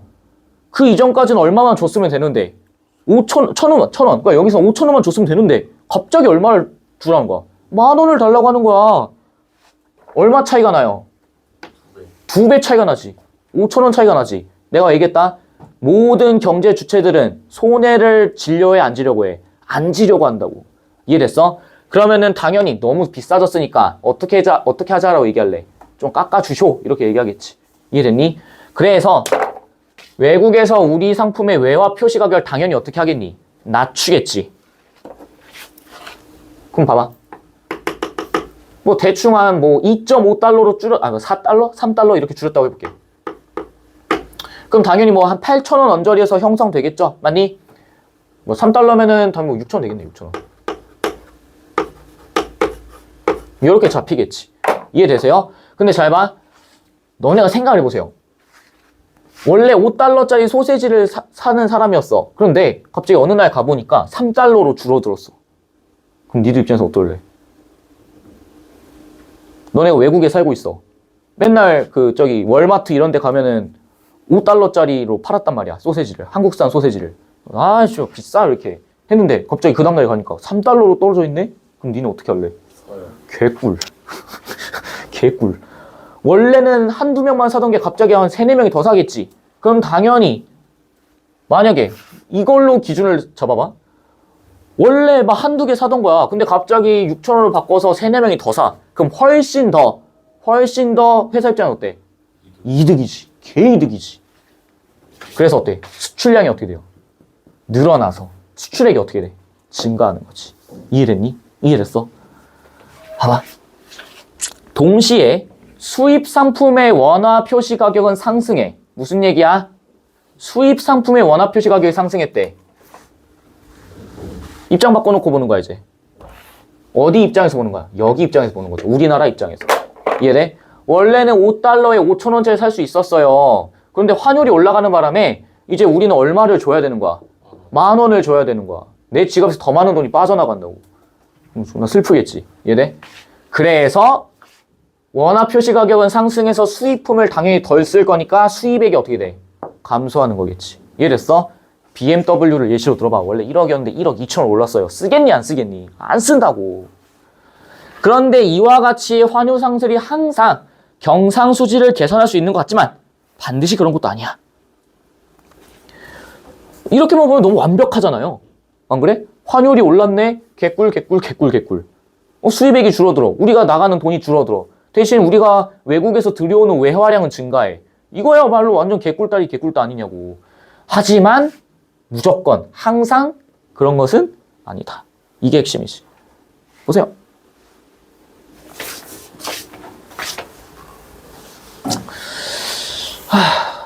이제 여러분들 슬슬 그 기출문제집 좀 하나씩 사십시오. 마더턴 같은 거. 이해됐니? 내가 이제 기출문제집을 너희들한테 좀 추천해 주려고 했었는데 이게 좀 비싸게 출시가 됐더라고. 다 들어가 있는 것도 아니고 막 1권부터 12권까지 있어요. 그러니까 이게 기출문제집이 2002학년도부터 2025학년도까지 이렇게 있는 건데 문학 독서 다 이렇게 출시가 되더라고. 근데 이제 3권에 4만 얼마 뭐 이렇게 나와가지고 도저히 이거는 너희들 입장에서 좀 그러겠다 싶어가지고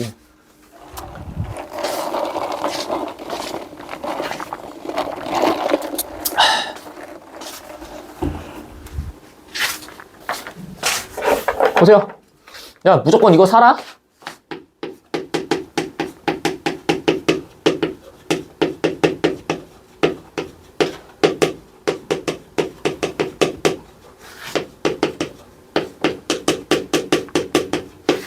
이거 사세요. 이제 슬슬 하셔야 됩니다. 그 이름 마더텅. 마더텅. 마더텅. 검은색입니다. 빨간색은 이제 그 연도별로 묶어놓은 거고요. 독서편 이게 이제 검은색이 제재별로 이제 인문, 과학, 뭐 사회, 기술 뭐 이런 식으로 엮어놓은 거예요. 이해되셨죠? 그러니까 거기에 이제 우리가 다루는 지문도 들어가 있고요. 안 다루는 지문도 들어가 있을 거야. 근데 이제 안 다루는 지문 같은 경우에는 우리가 이제 이후에 기출예제해석 시즌 1, 시즌 2, 그 다음에 뭐 엔드 투 엔드, 우리가 만날 수능 이런 데서 할 거고. 문학은 아직 사지 마십시오. 문학은 아직 사지 마.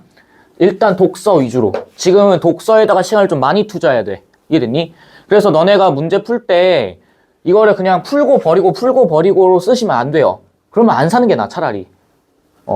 그러니까 이거 복습하면서 너네가 배웠던 내용을 적용한다라는 기분으로 푸십시오.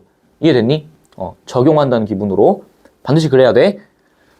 약간 좀 어떤 식으로 하시면 좋냐면은 의식적으로 좀 그렇게 읽으려고 노력을 하셔야 돼요. 그리고 잡아. 이거 다음 주까지 사오세요. 다음 주까지 사와야 내가 이제 자세하게 더 설명해 줄 거야. 이거 푸실 때 절대 스탑워치를 사용하지 않습니다.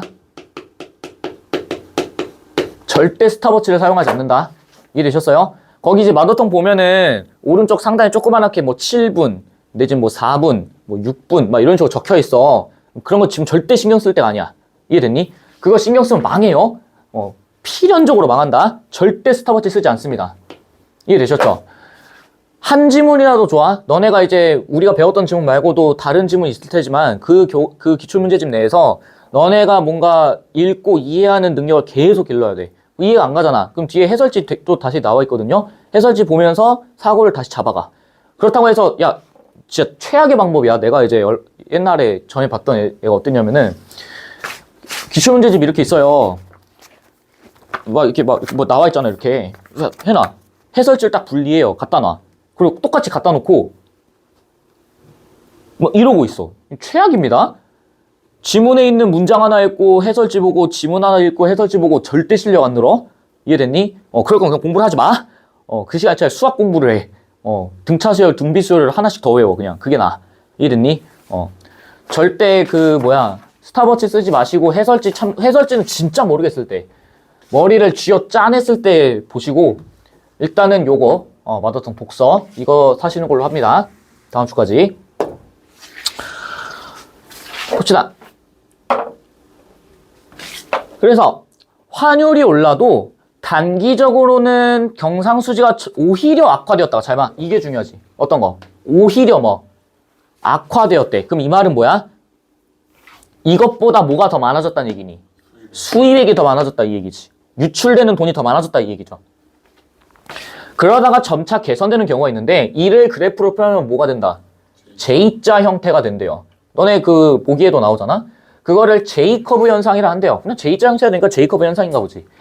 J커브 현상에서 경상수지가 악화되는 원인 중 하나로 잠깐만 환율이 오른 비율만큼 수입 상품의 가격이 오르지 않는 경우야. 자 이게 무슨 얘기일까? 환율이 지금 어떻게 됐을 때 올랐죠? 근데 수입 상품이 10,000원으로 바로 올라가는 게 아니라 어떻게 되는 거야? 오히려 지금 이 상태를 유지한다 이런 얘기겠지. 맞니? 잘 봐.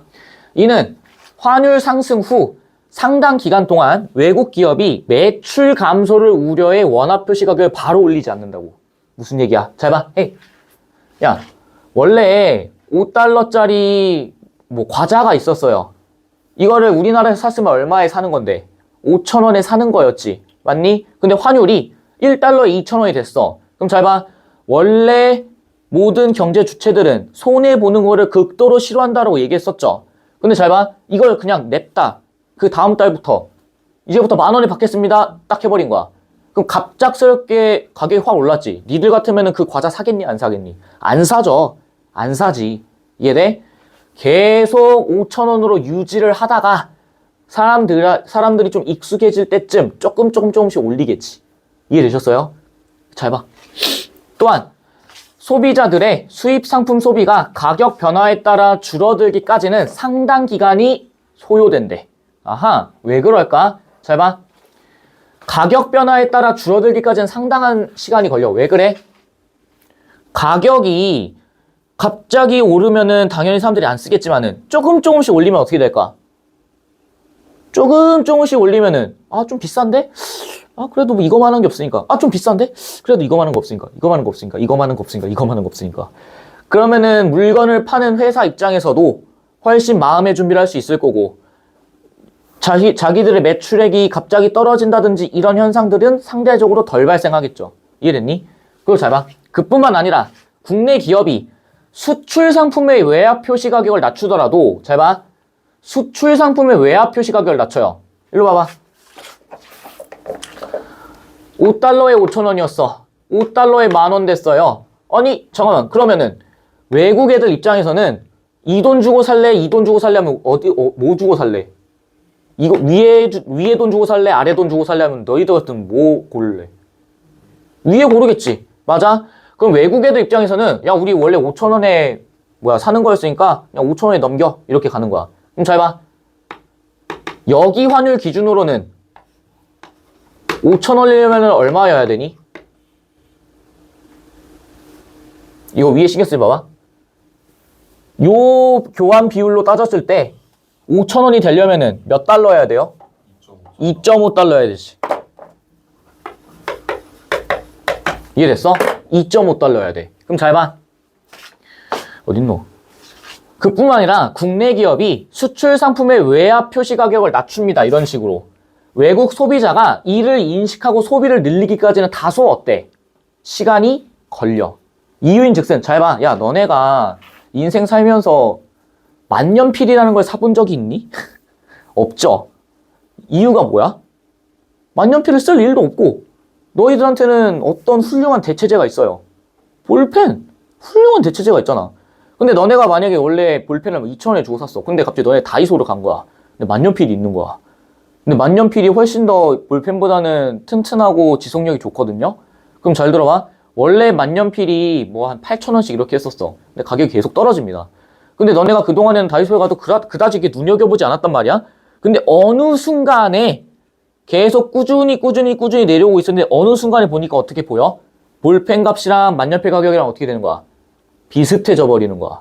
이해됐니? 한 가지 더. 너네가 포카칩이 너 10살 때 홈런볼 가격 기억나? 내가 초등학교 때 홈런볼이 1,000원이었어요. 새우깡이 800원인가 900원인가 그랬고.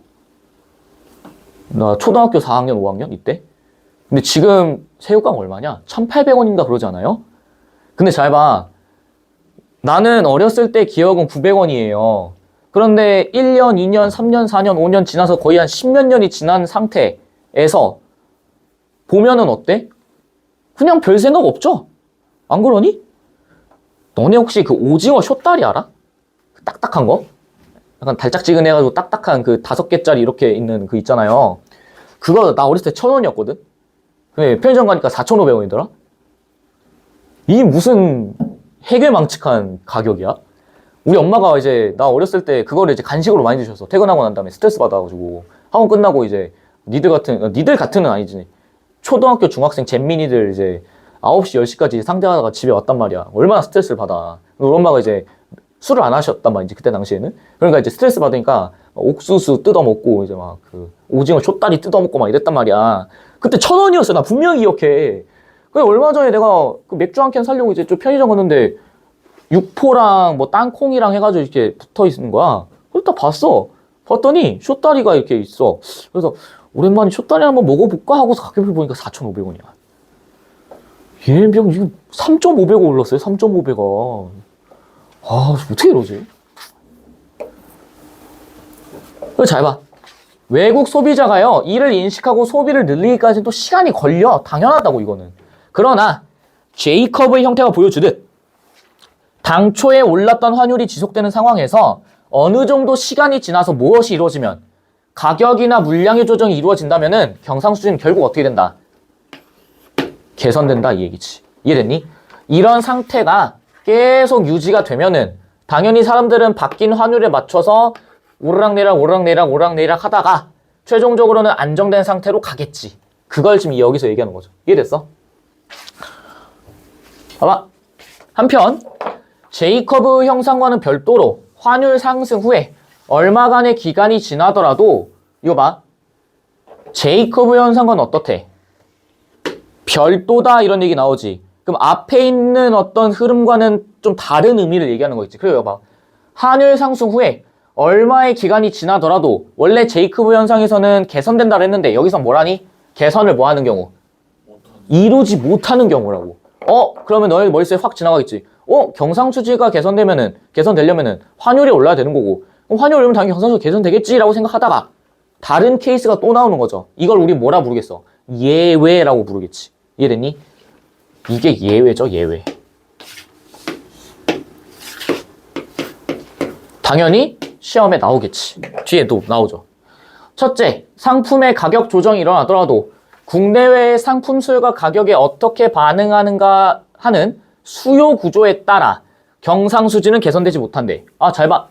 상품 수요가 어떻게 반응하는가에 따른 수요 구조야. 잘 봐. 그럼 이 말은 개개인이 수요를 어떤 식으로 갖느냐에 따라서 경상수지가 뭐 할 수 있다는 거야. 개선되지 않을 수도 있다 이런 얘기지. 이해됐니? 잘 봐. 수출량이 증가하고 수입량이 감소한대요. 다시 한번 한다. 수출량이 증가했다는 얘기는 무슨 얘기야? 외화가 어떻게 됐다? 우리나라로 들어오는 외화가 어떻게 됐다? 증가했다. 수입액이 감소했다는 얘기는 우리나라의 돈이 외국에 유출되는 것이 줄어들었다 이런 얘기지. 그렇게 되면은 당연히 좋은 거 아니야? 수출량이 늘어나고 수입량이 감소했으니까 경상수지는 흑자일 거고 당연히 개선될 텐데 그다지 개선되지 않거나 오히려 뭐 할 수 있대? 악화가 될 수도 있다 이런 얘기 나오죠. 이해됐니? 다들 힘들어 보인다. 이 남정네들 왜 이렇게 힘들어해? 죽고 싶어서 막 왜 셀프로 퇴마를 하냐?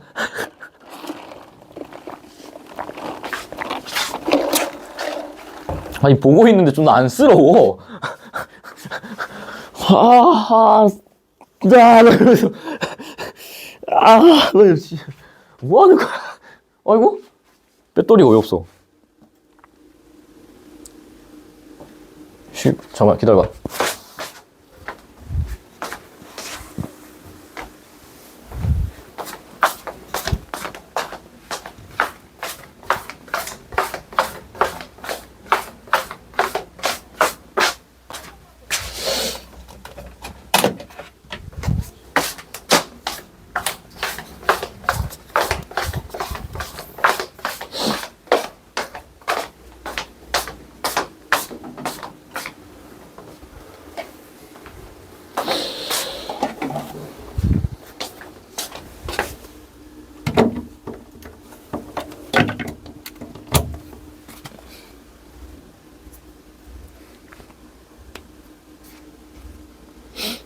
어후, 배터리 5% 남았어. 아우, 힘들어. 보자.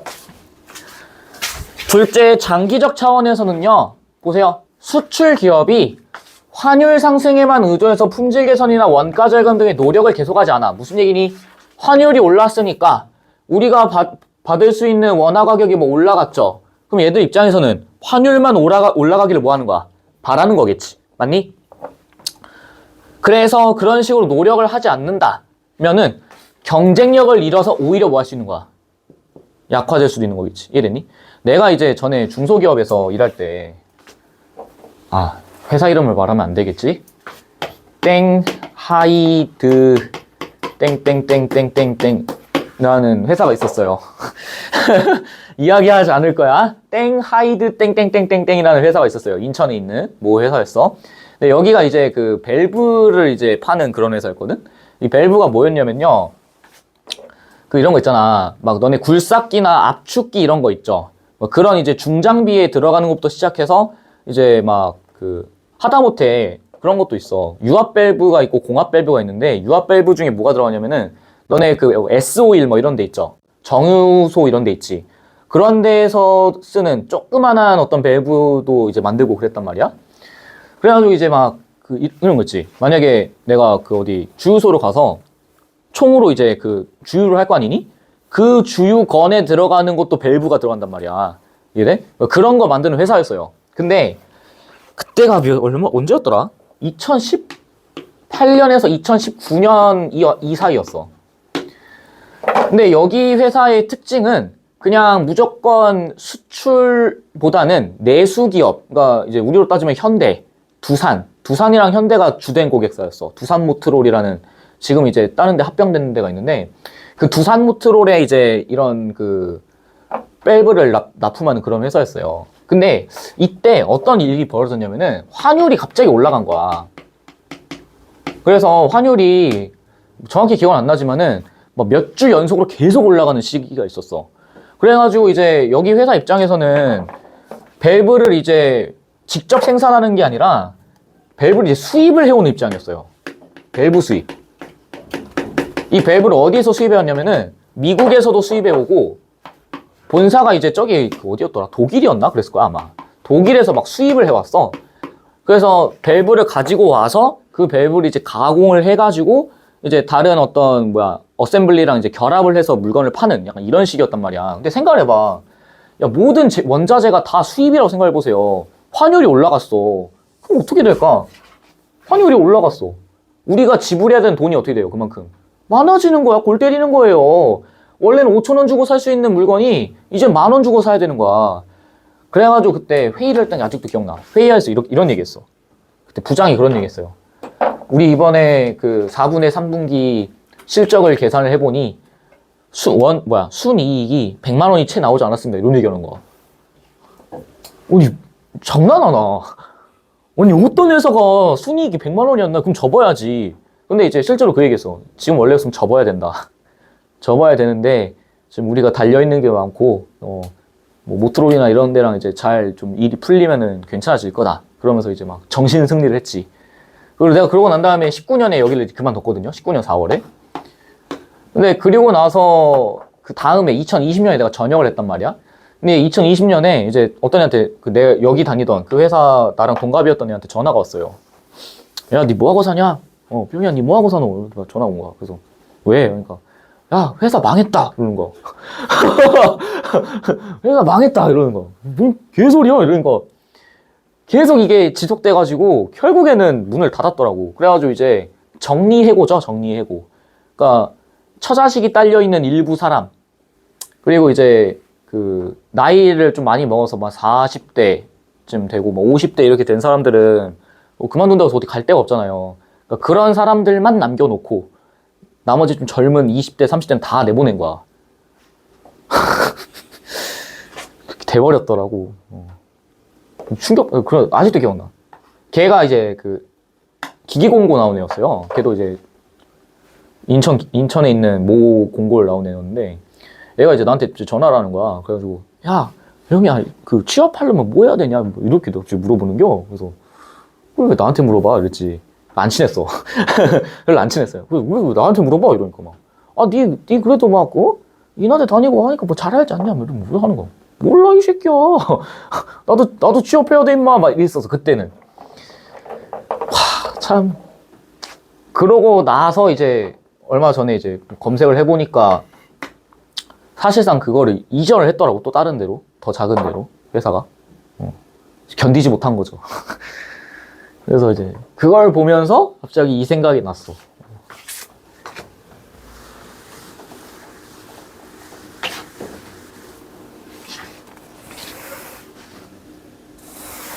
봐봐. 어휴, 아.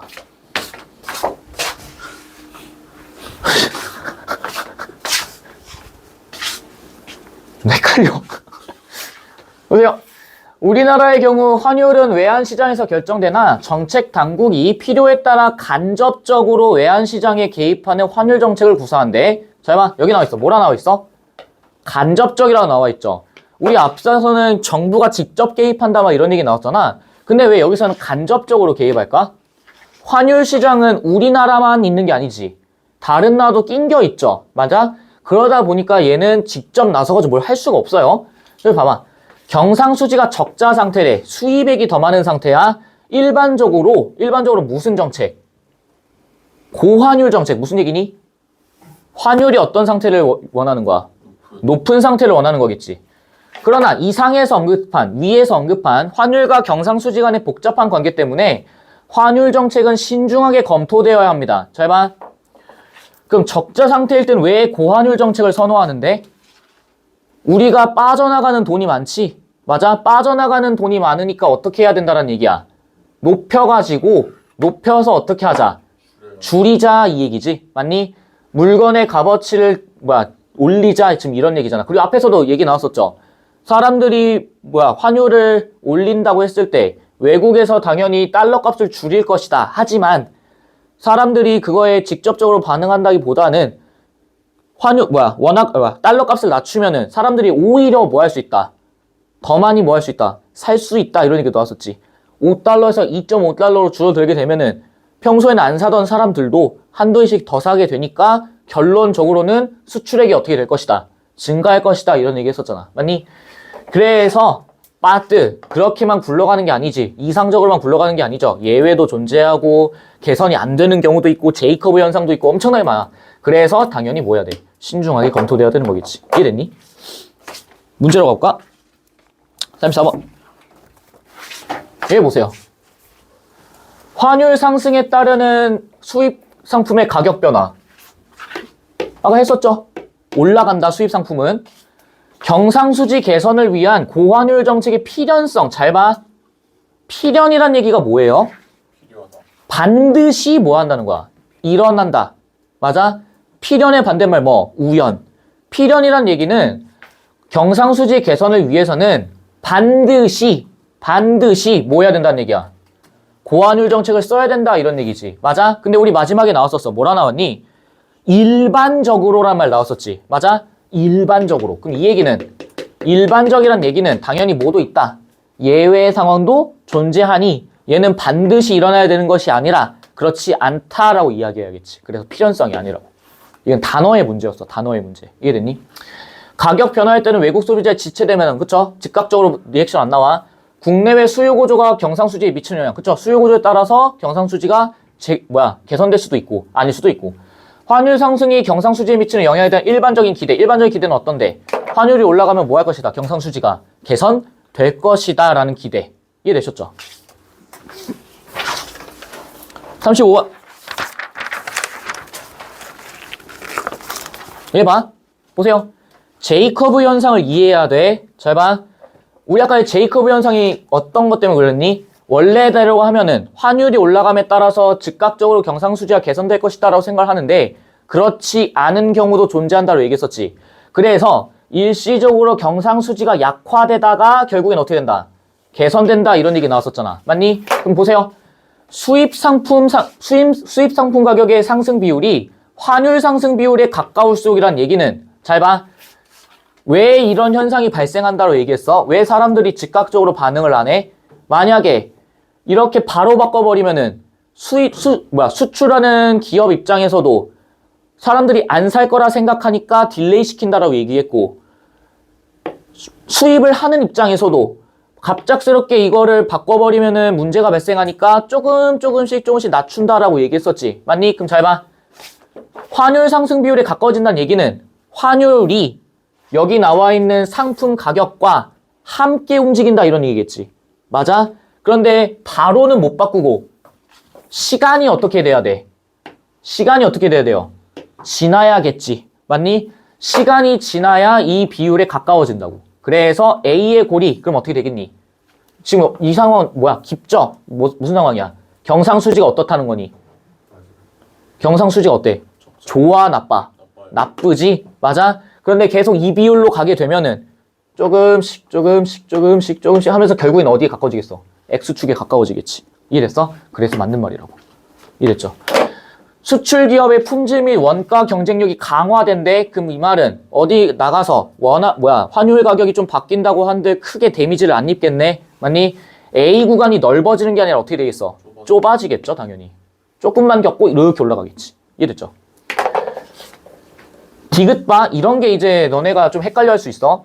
B를 기점으로 환율이 상승한다. 잘 봐. 경상수지는 애초부터 어땠니? 꼬라박았죠. 환율을 올리고서부터 경상수지가 어떻게 된 거야? 꼬라박은 거지. 어디에서는? J형 그래프에서는. 맞아? J커브 그래프. 그래서 환율이 이때 기점을 해서 상승하는 게 아니라요. 원래부터 상승하고 있었다. 이렇게 읽어야지. C는 환율 상승을 통해 경상수지 개선 효과. 그쵸? 여기 개선됐잖아. 이렇게. 플러스의 형태로 가고 있죠. 이해됐니? 그래서 답이 몇 번? 2번이 되시겠지. 36번. 기억 볼까? 경상수지가 그다지 개선되지 않거나 오히려 뭐 할 수도 있어? 악화가 될 수도 있어. 이유인 즉슨 사람들이 바로바로 리액션이 안 나올 수도 있고 수요 구조에 따라 뭐 할 수도 있고 바뀔 수도 있다라고 얘기했었지? 그럼 봐봐. 자, 봐. 잘 따져봐야 돼. 환율이 상승했대요. 딱 끊어봐.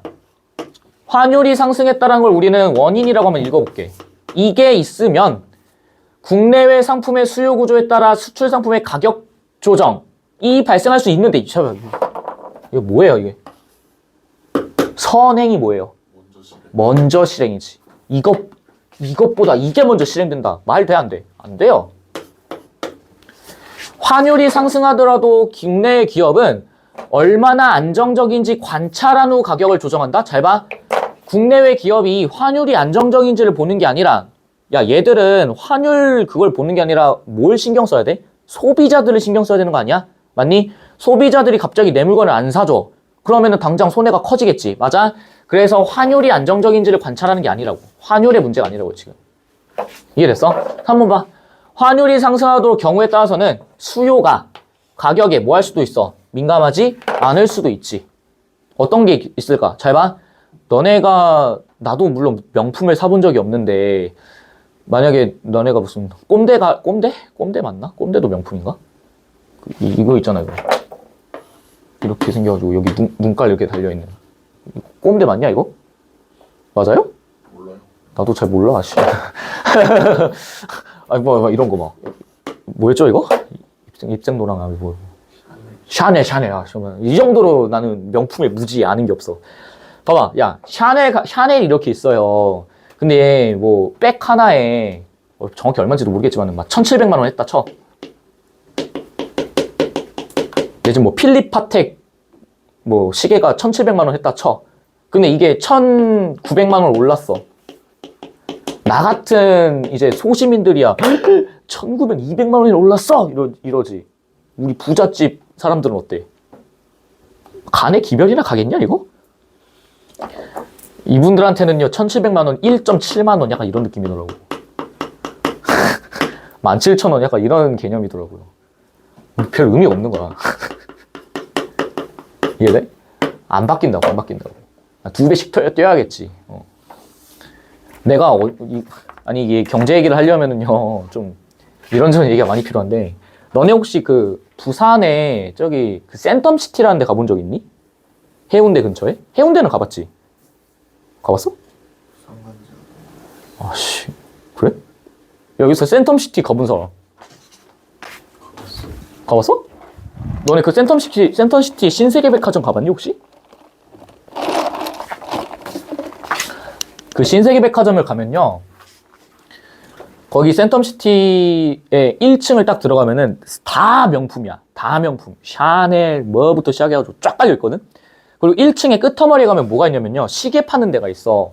너네 이제 우리가 잘 아는 롤렉스 뭐 이런 거 있죠. 뭐 필립 파텍 뭐 이런 것들 있지. 거기에 이제 시계가, 여기에 이제 진열장이 있고, 여기에 이제 문이 이렇게 있어요. 출입문이 이렇게 있어. 그리고 이렇게 이제 안에 이제 매장이 있는데, 여기 이제 그 입구 쪽에 사람이 이렇게 서 있어.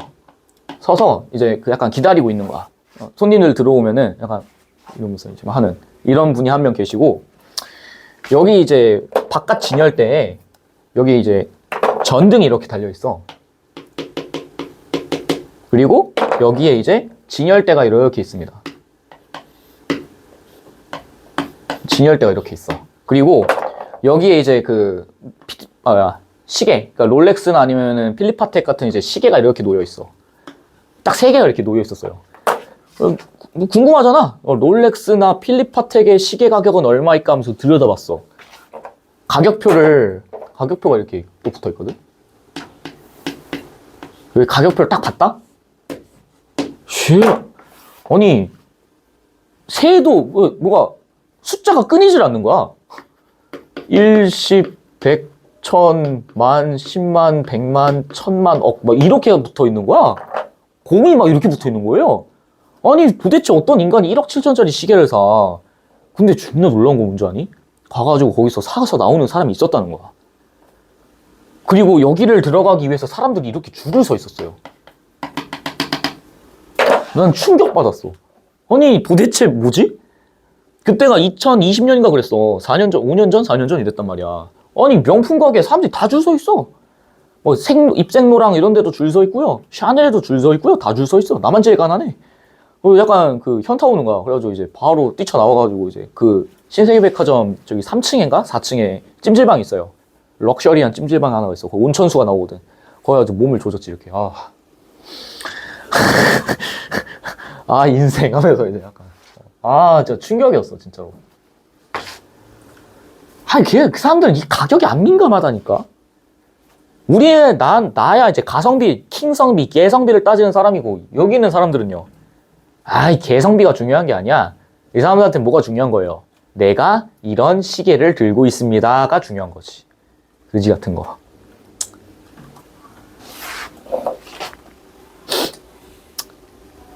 근데 그 내면은 기분이 좋은가? 아, 지금 이해를 못하겠어. 기분이 좋은가? 난 잘 모르겠거든. 나는 그냥 맨투맨, 그냥 필라 맨투맨 이런 거 사고 그냥. 이것도 여자친구한테 받은 거야, 이거. 이거 저기, 종로에 LCK 파크 가가지고 생일 때 가서 이거랑 이제 다른 거 해가지고 후드? 바람막이? 뭐 아무튼 이거 해가지고 받은 거란 말이야. 저 이런 게 좋거든요. 알 수가 없어. 이 부자들의 이 내면 세계는 이해하려고 해도 이해할 수가 없어요. 참 쉽지 않아. 자, 봐. 가격의 조정이 신속하게 이루어질수록 국내외 상품 수요는 가격에 민감하게 반응한다. 잘 봐. 야, 신속한 거랑은 상관이 있니 없니? 없어요. 국내외 상품 수요가 얼마나 민감한지는 경상수지의 개선 여부와는 무관하다. 절대 아니지. 민감하게 반응하면 그만큼 경상수지는 어떻게 되겠어? 빠르게 바뀔 거고, 딜레이가 되면 그만큼 어떻게 될 거고, 느리게 개선될 거고. 이해됐니? 37번. 이 문제 같은 경우에는 너네가 절대 나오지 않을 문제 중에 하나입니다. 이런 속담 문제는 용도 폐기된 지 오래입니다. 이해되셨죠? 다음 다음 거에 있는 단어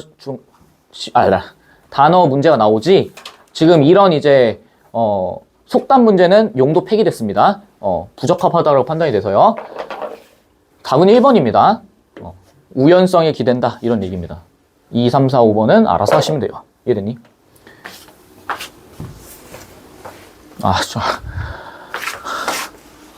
존나 헷갈리네 진짜. 얘도 그 다음에 9월 모평입니다.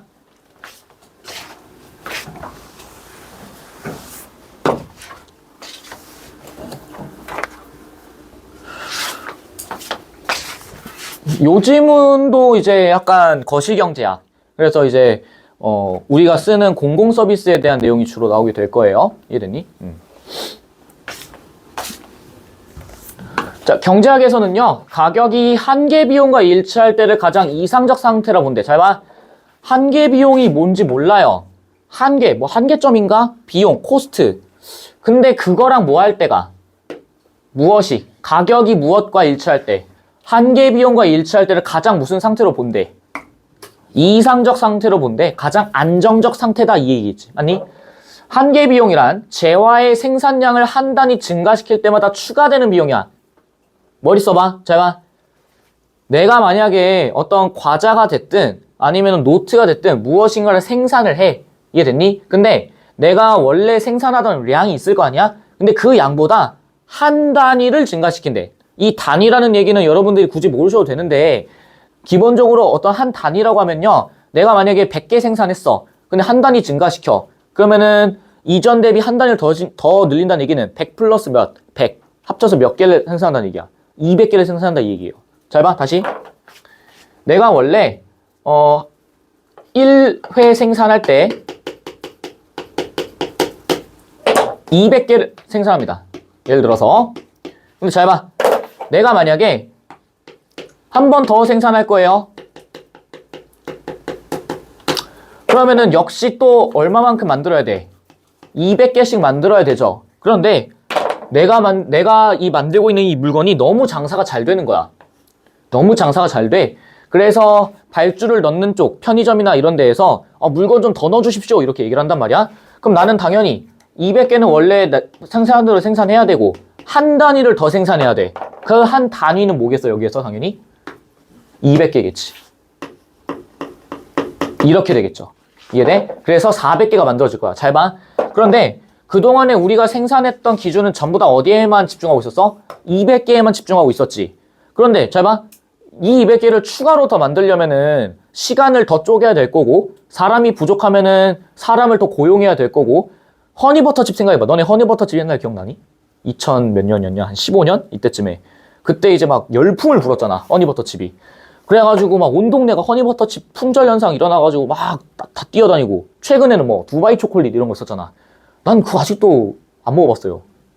유행을 편승하지 않겠다는 홍대병의 마인드로. 근데 잘 봐. 아무튼 허니버터칩이 유행을 타니까 사람들이 그걸 너무나도 먹고 싶어 하잖아.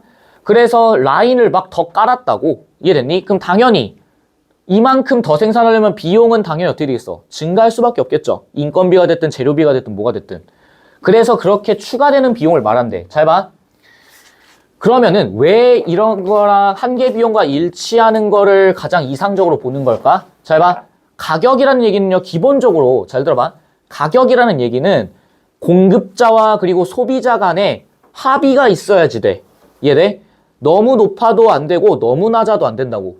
보세요. 너네 이런 수요 생산 곡선 본 적 있죠? 보통 요 지점을 가장 이상적으로 보잖아? 맞니? 그런데 이런 경우도 있을 거고요.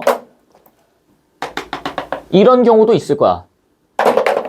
여기는 가격이 높아졌고요. 여기는 가격이 낮아졌어. 이해됐니? 자, 가격이 높아지면은 이건 무슨 얘기야? 수요량이 공급량보다 어떻다는 얘기니? 높다라는 얘기겠지. 맞아? 내가 졸라 사고 싶은데 매물이 없어. 그러면은 부르는 게 뭐야? 값이지. 암표를 생각해 보세요. LCK가 됐든 아니면은 무슨 뭐 스포츠 경기가 됐든 나는 사고 싶은 사람은 널려 있어. 한 1000명이야. 근데 시중에 풀려 있는 티켓은 2개밖에 안 돼. 그러면은 부르는 게 값이겠지. 맞아? 근데 갑자기 이제 정상화가 이루어졌어. 티켓을 긴급하게 더 풀었습니다.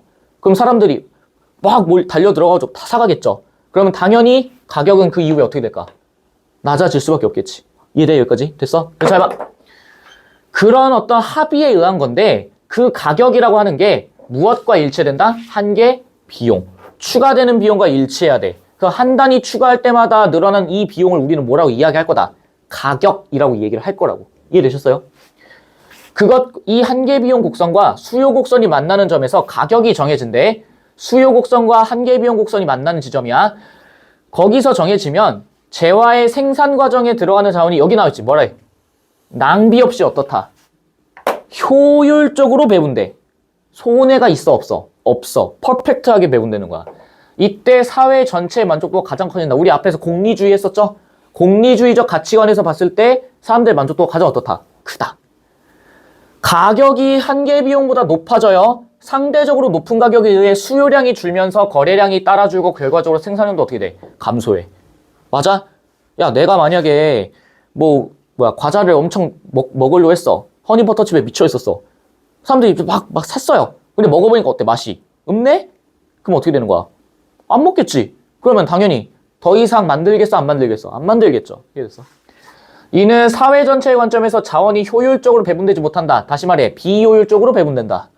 사회 전체의 만족도가 뭐한다? 떨어진다라는 것까지. 됐니? 위에서 설명한 일반 재화와 마찬가지로 수도, 전기, 철도 같은 공익 서비스 이런 거 있지?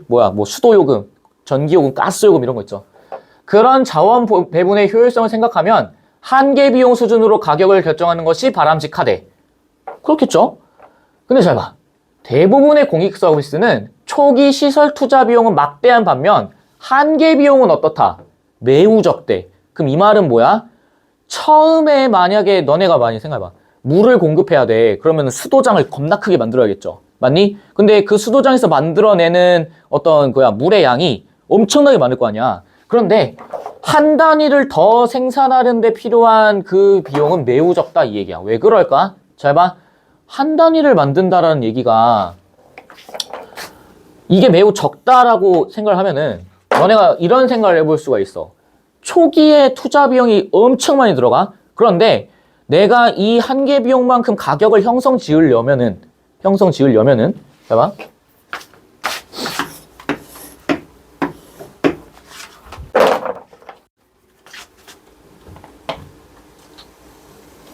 막 이런 식으로 가본다고 쳐볼게.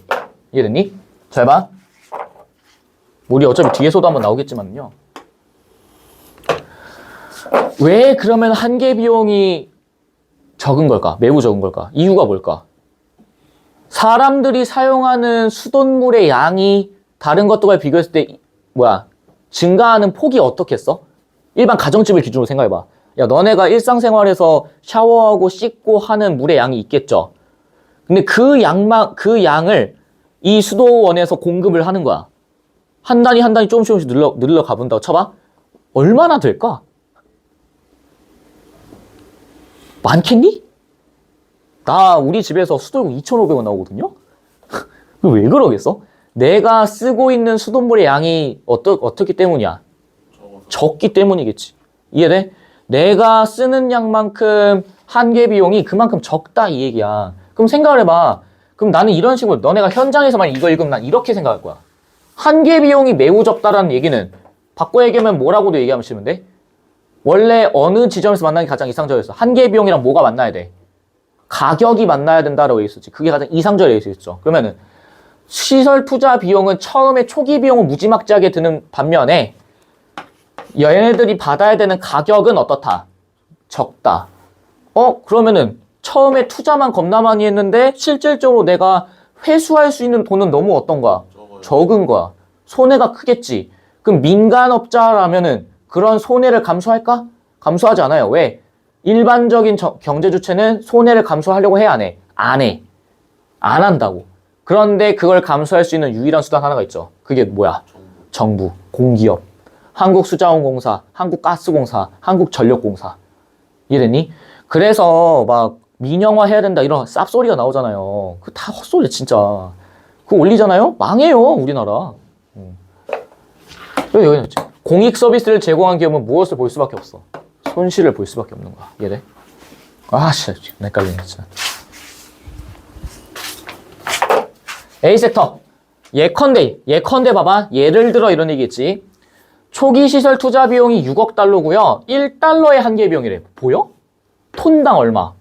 1달러야. 그럼 1달러의 한계 비용이라는 얘기는 1톤당 1달러 받는다는 거야. 와, 장난해? 이러면은 물 공급하는 맛이 나겠니? 1톤당 1달러씩 받는다니까? 그럼 이거 뿜빠이 쳐봐. 여러 사람들이랑 0. 몇몇몇이에요. 수돗물을 생산하는 상수도 서비스를 가정해보재. 이때 수돗물 생산량을 1톤, 2톤, 3톤으로 늘리면요. 가격은 당연히 얼마만큼 늘겠어? 6억? 여기서만 6억은 어디에 나온 거야? 초기 시설 투자 비용이지. 이거는 당연히 들어가야겠죠? 그런데 여기서 톤당 1달러 한계 비용을 했으니 한계 비용 우리 뭐라고 바꿔서 얘기해도 돼? 가격이라 바꿔 얘기해도 되니까 6억 플러스 1달러, 6억 플러스 2달러, 6억 플러스 3달러 이렇게 계속 늘어나는 거지. 그래서 뭐래? 톤당 평균 비용이라고 나와 있죠. 그러면은 1톤, 2톤, 3톤당 6억 1달러, 6억 2달러, 6억 3달러니까 나누기 1, 나누기 2, 나누기 3 이런 식으로 하면은 결국 얼마? 6억 1달러, 3억 1달러, 2억 1달러 계속 줄어든다는 거야. 그럼 계속 나눠봐. 오른쪽 가볼게. 계속 나눠봐. 쭉쭉쭉쭉 가서요. 6억 1000달러 이렇게 됐다 쳐봐. 6억 1000달러. 그럼 이거 몇으로 나눠야 돼요? 한계 비용 얼마만큼 늘어난 거야? 1000달러만큼 늘은 거니까 총 공급량 얼마라고 얘기해야 돼? 1000톤. 왜? 톤당 얼마였으니까?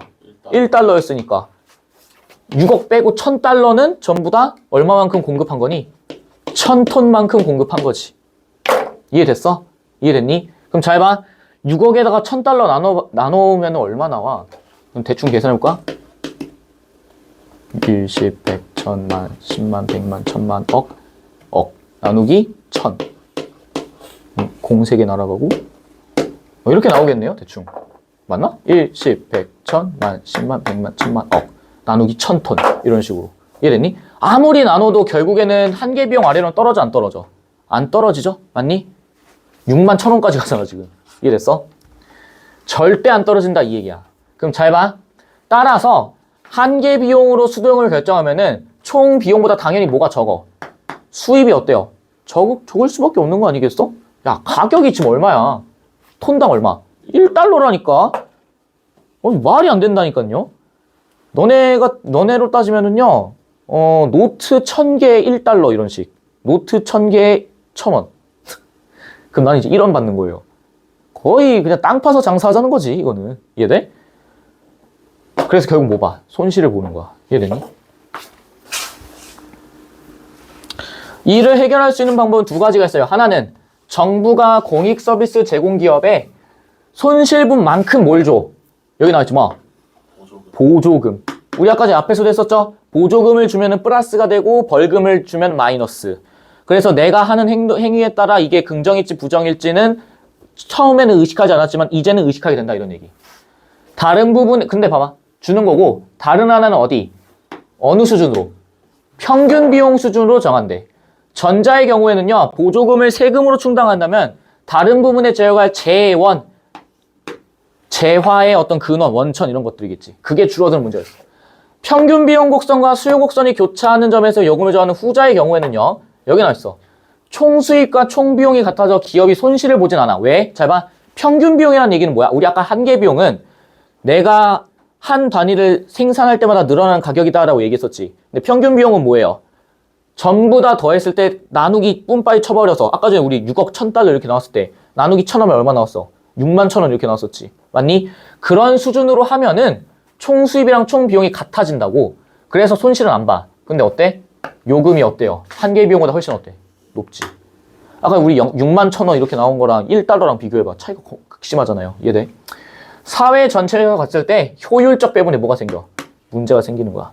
이거는 긍정이야? 긍정적으로 봐야 돼? 부정적으로 봐야 돼? 부정적으로 봐야겠죠, 당연히. 문제는 쉬워. 38번. 답 몇 번이에요? 5번이죠.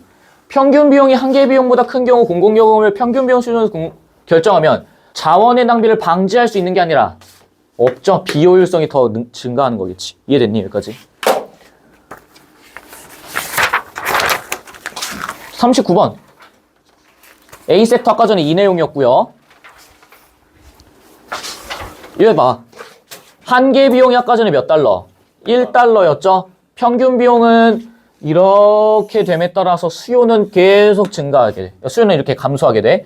그래서 이 부분이 이제 평균 비용과 수도요금이 만나는 곳이고 이곳이 이렇게 만나는 곳이 손해를 보는 곳 안 보는 곳. 손해를 안 보는 곳이다 라고 얘기했었죠. 이 부분은 뭐였고 손해를 뭐 하는 곳이고 보는 곳이고. 그래서 이걸 하기 위해서 보조금을 지급해야 된다 이런 얘기들까지 했었지. 그럼 볼까? 야, 오잉? 어디 갔어? 휴, 빼먹었네. 1번 봐. A에서 수도요금을 결정하면 A에서 수도요금을 결정하는 경우에 한 개 비용이랑 그 다음에 요 만나는 지점 여기서 결정하면은 수도 사업자는 당연히 뭘 볼 수밖에 없어. 손실을 보겠죠. 2번 A에서 수도요금을 결정하면 수도요금 톤당 몇 달러? 1달러. B에서 수도요금이야. 여기 있는 평균 비용을 만날 때죠. 수도 사업자의 총수익과 총비용은 당연히 어떻고? 같고. 4번 수돗물 생산량이 증감에 따라 평균 비용과 한 개 비용의 격차는 계속 어떻게 되니? 이렇게 점차 어떻게 돼요? 줄어들겠지.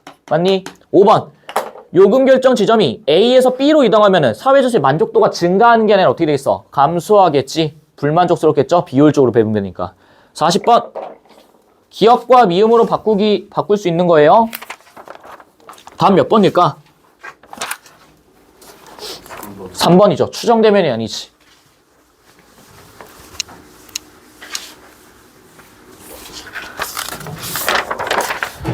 오케이. 다음 시간에 그래서 그 35페이지부터요.